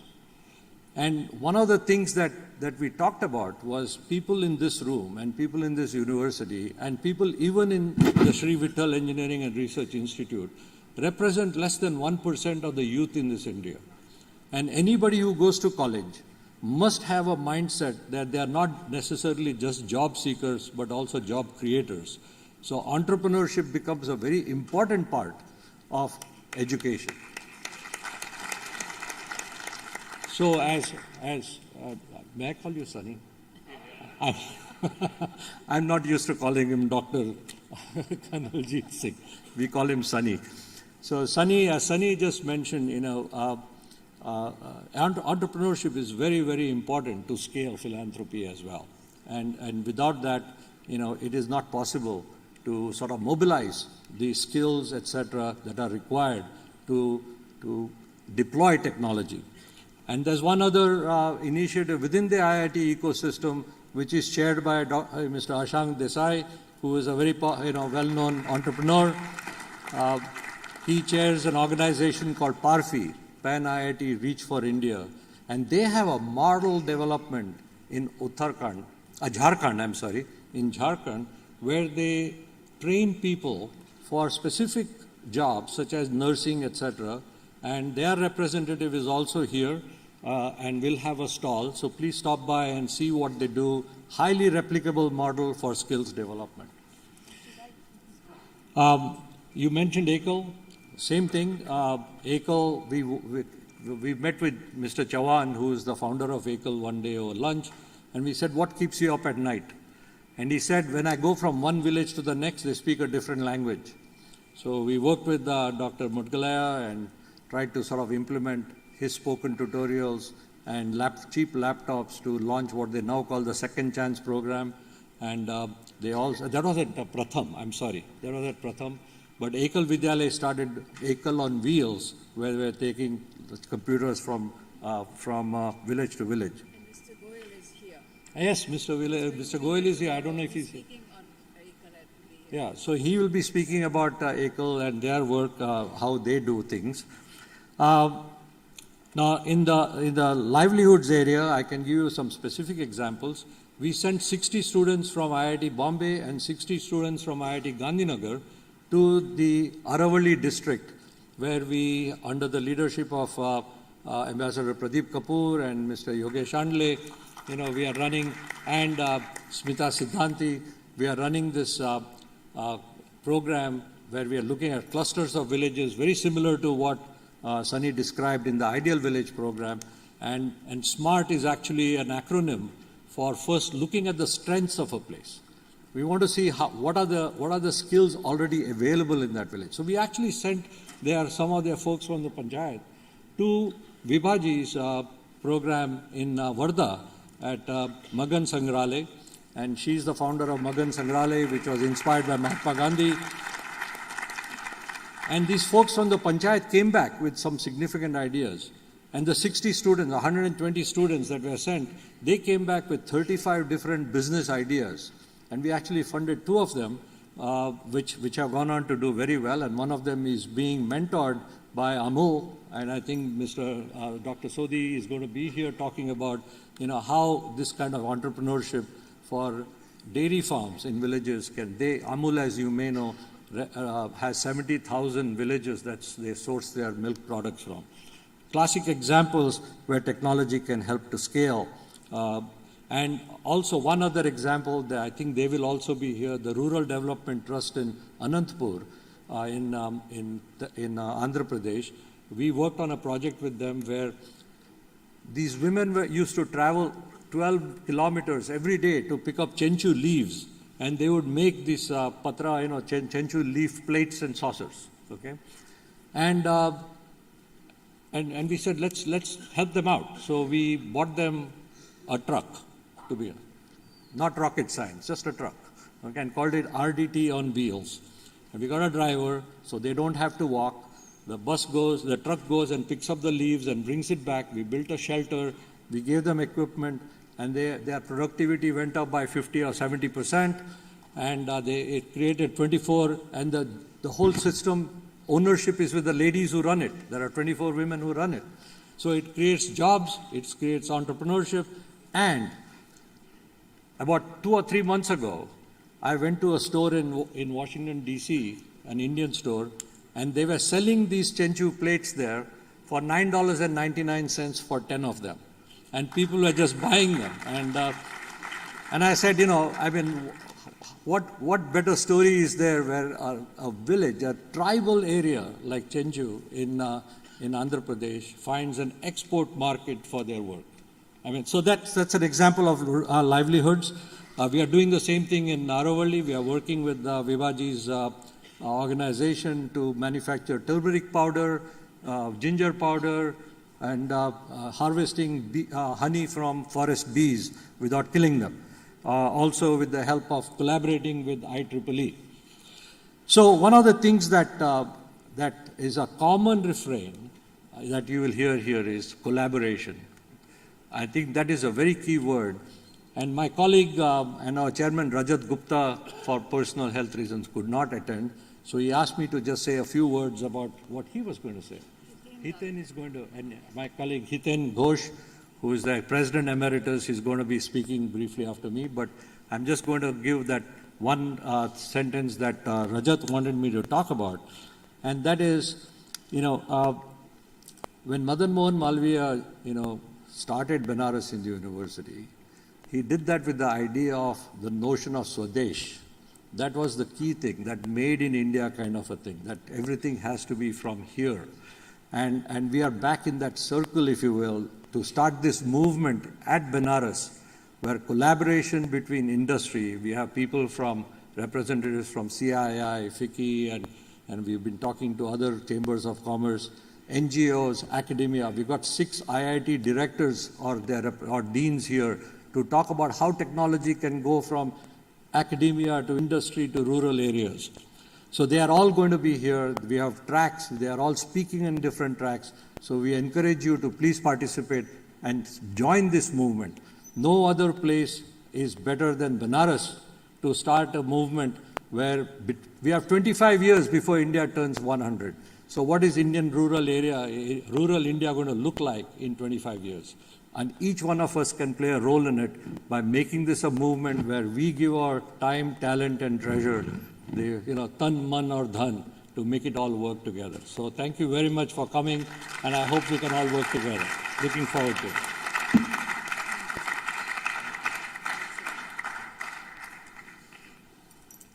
I think Suresh just won himself a new title, fundraising, getting people motivated. So absolutely right. It's about networking, and since we are on the university campus, it's about mentoring. And I think what is so wonderful is that tomorrow when we all come together for the tracks, and it's going to be a spectrum of different colors, we'll have concurrent sessions and we'll have plenary sessions, and we are hoping that we'll all learn from each other so that as you were mentioning, Suresh, that in 25 years, when we look back, we can say that this movement really made a difference. And on the note of mentoring, I just wanted to acknowledge that Arjun has been my mentor for many years, and he's been a fabulous mentor. And then we have another mentor in the audience. We have Arunanda, who has also joined the Parafi movement, and he's been mentoring Anand Mahendra, so not a bad mentee, not a bad mentor duo. And then we have a whole host of other people out here who have done a terrific job, and I'd also like to acknowledge once again Sujit Dubeji. You have mentored us with such grace and charm that you took all the issues that had to be dealt with. So thank you, Sujit Dubeji. A big hand out to you. So we have our last speaker, who is standing in for Shri Rajat Gupta, who is also a sponsor, and he's been a bronze sponsor. And Rajat, hoping you're going to watch this.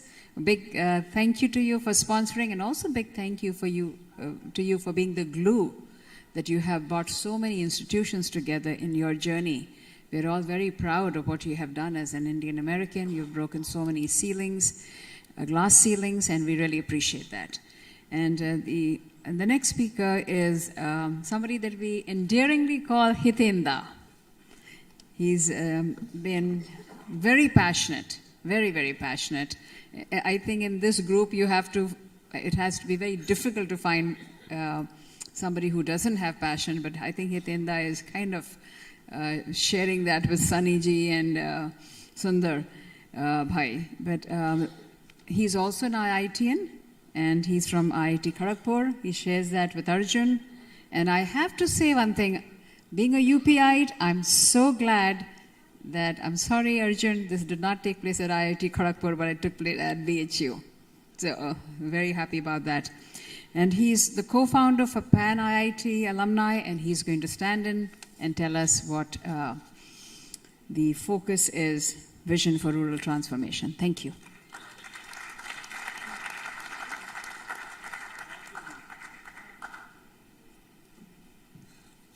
Thank you, Nandini. I look at this audience and the faces, many of them are young faces. You will be the India of tomorrow.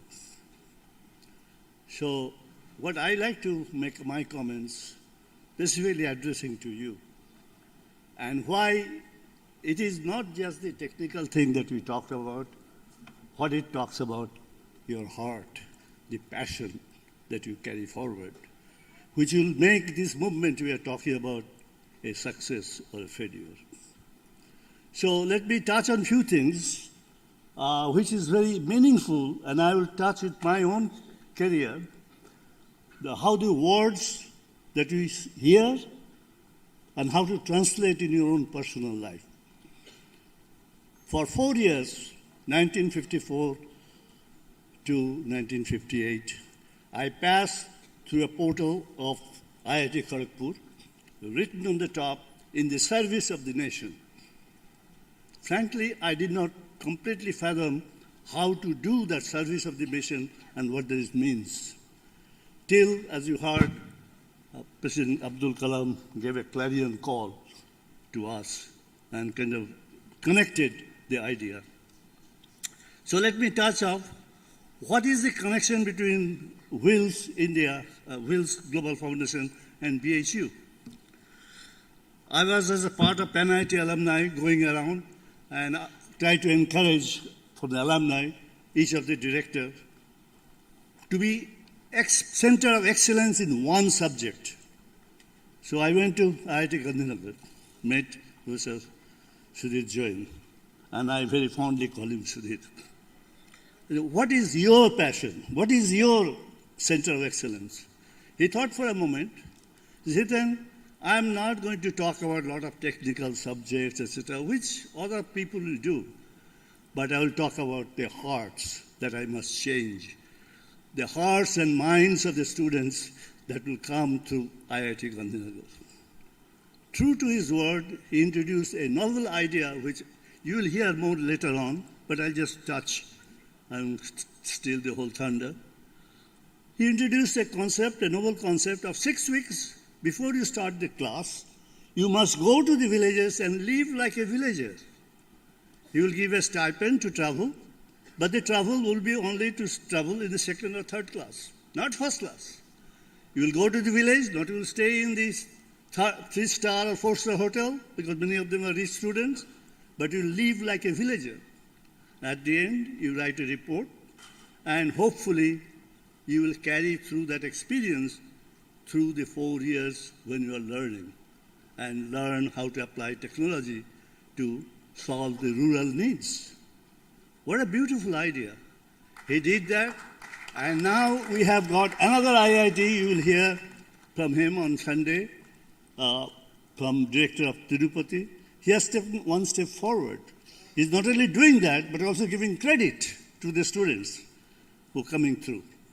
So this is how a novel idea, which you will be also challenged to come forward, because the problem that we are trying to address is vast, diverse, and each of you must come under the tent that we are creating called movement.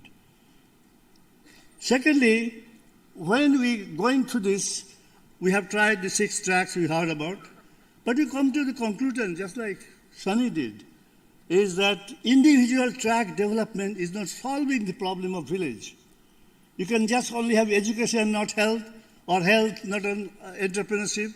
You need a holistic approach to all of it and what you call smart village, we call ideal village.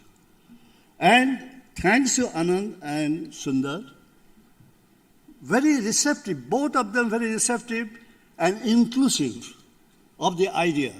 Just like we are, our management also very similar to that. We immediately got together and came to the decision that since 2016 they are doing this thing, the 7th meeting will be outside of USA in India.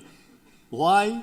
Because we all want to make India the leading country in the whole world in the area of rural transformation. And what a beautiful idea. Vast world's largest population who lives in villages and will have these new ideas incorporated, tried, and successful for the world to see and adopt and scale and port it. So this is an excellent idea, and we welcome all of you to join us in that journey. So last item I'd like to talk about, that when we do these things, you have to be inclusive in your thinking and open mind that you have all the ideas. That is again I learned from Sudhir. That when you go to the village, don't talk down to the villagers as if you are going to solve all their problems. Listen to them carefully and you'll learn more. And sure enough, I've visited many villages and learned a lot. So that concept is very important, and to look upon the villagers not as a source of charity.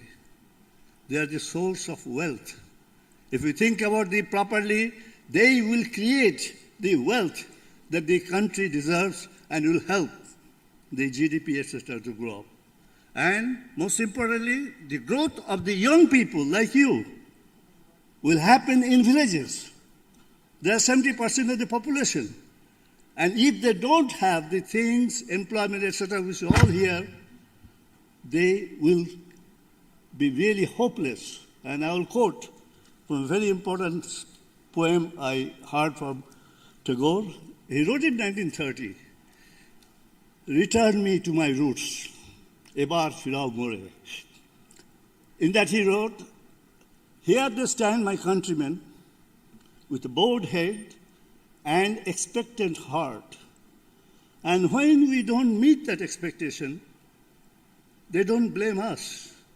They blame their fate and pray to God that something else will happen for their next generation." My friends, if you have a heart, please join that journey. Thank you.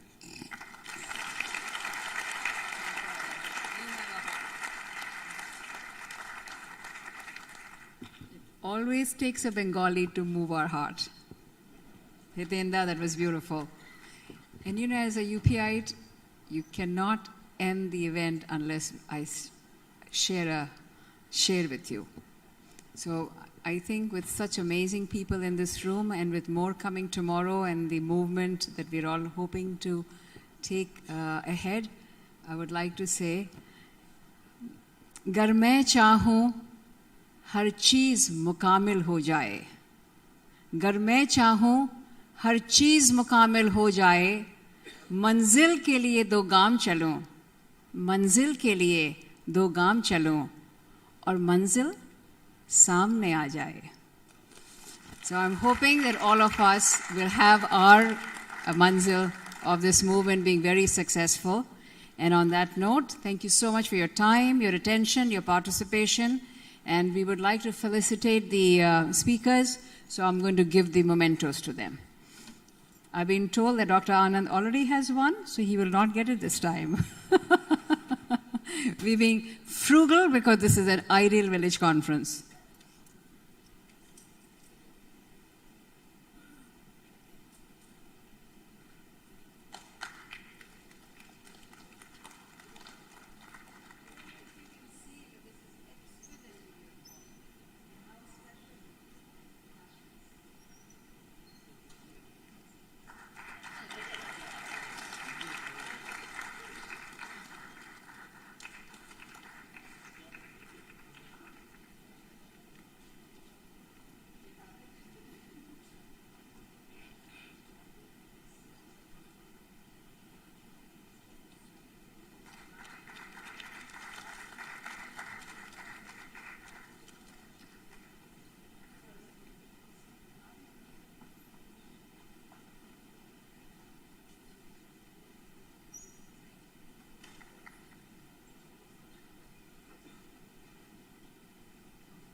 I think on popular demand, he will get the Kashi Mahavidyalayas. Let me do that.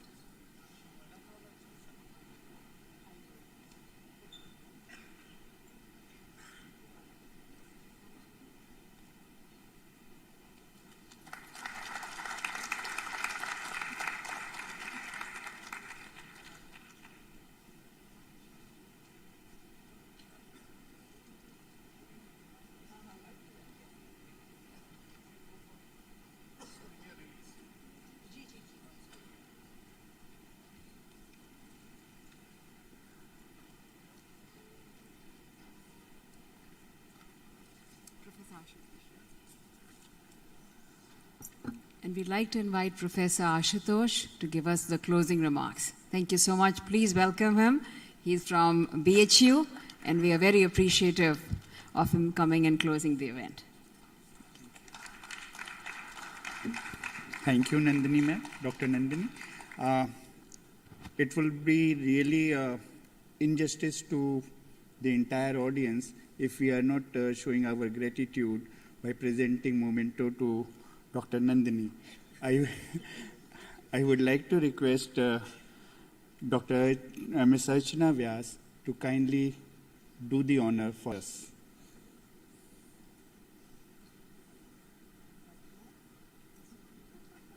Ma'am, front में.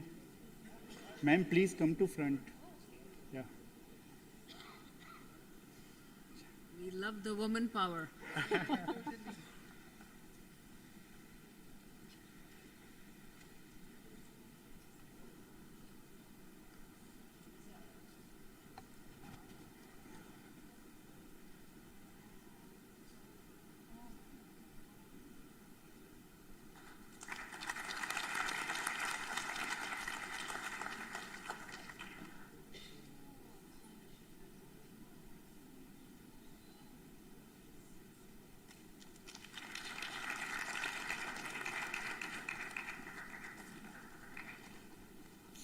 Thank you, ma'am.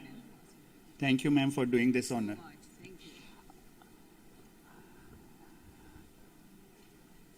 It gives me immense pleasure to request dignitaries on the dais and our director, sir, Professor S.K. Dubey, and I request our dean, sir, Professor H.P. Mathur, to please come on dais and join to release the souvenir of the program. Sir, please, I request the dignitaries on the dais to do the honor. Volunteers, please bring this souvenir.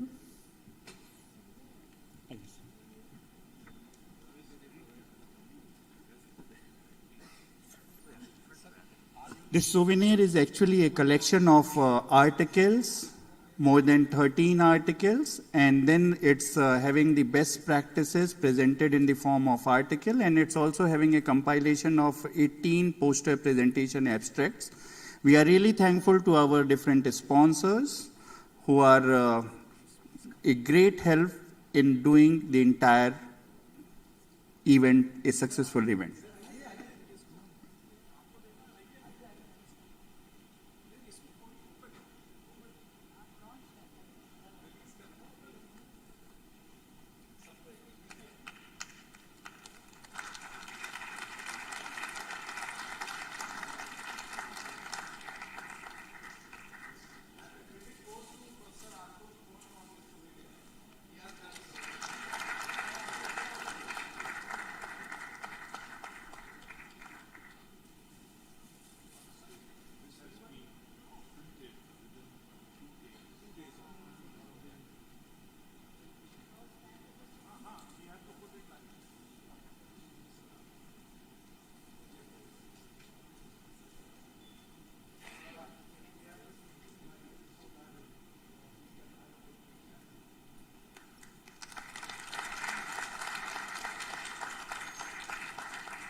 Thank you, all of you. Thank you, all of you. And with this release of souvenir, I would like to invite all the participant dignitaries to join us in our conference dinner in the lawn itself. Thanks again.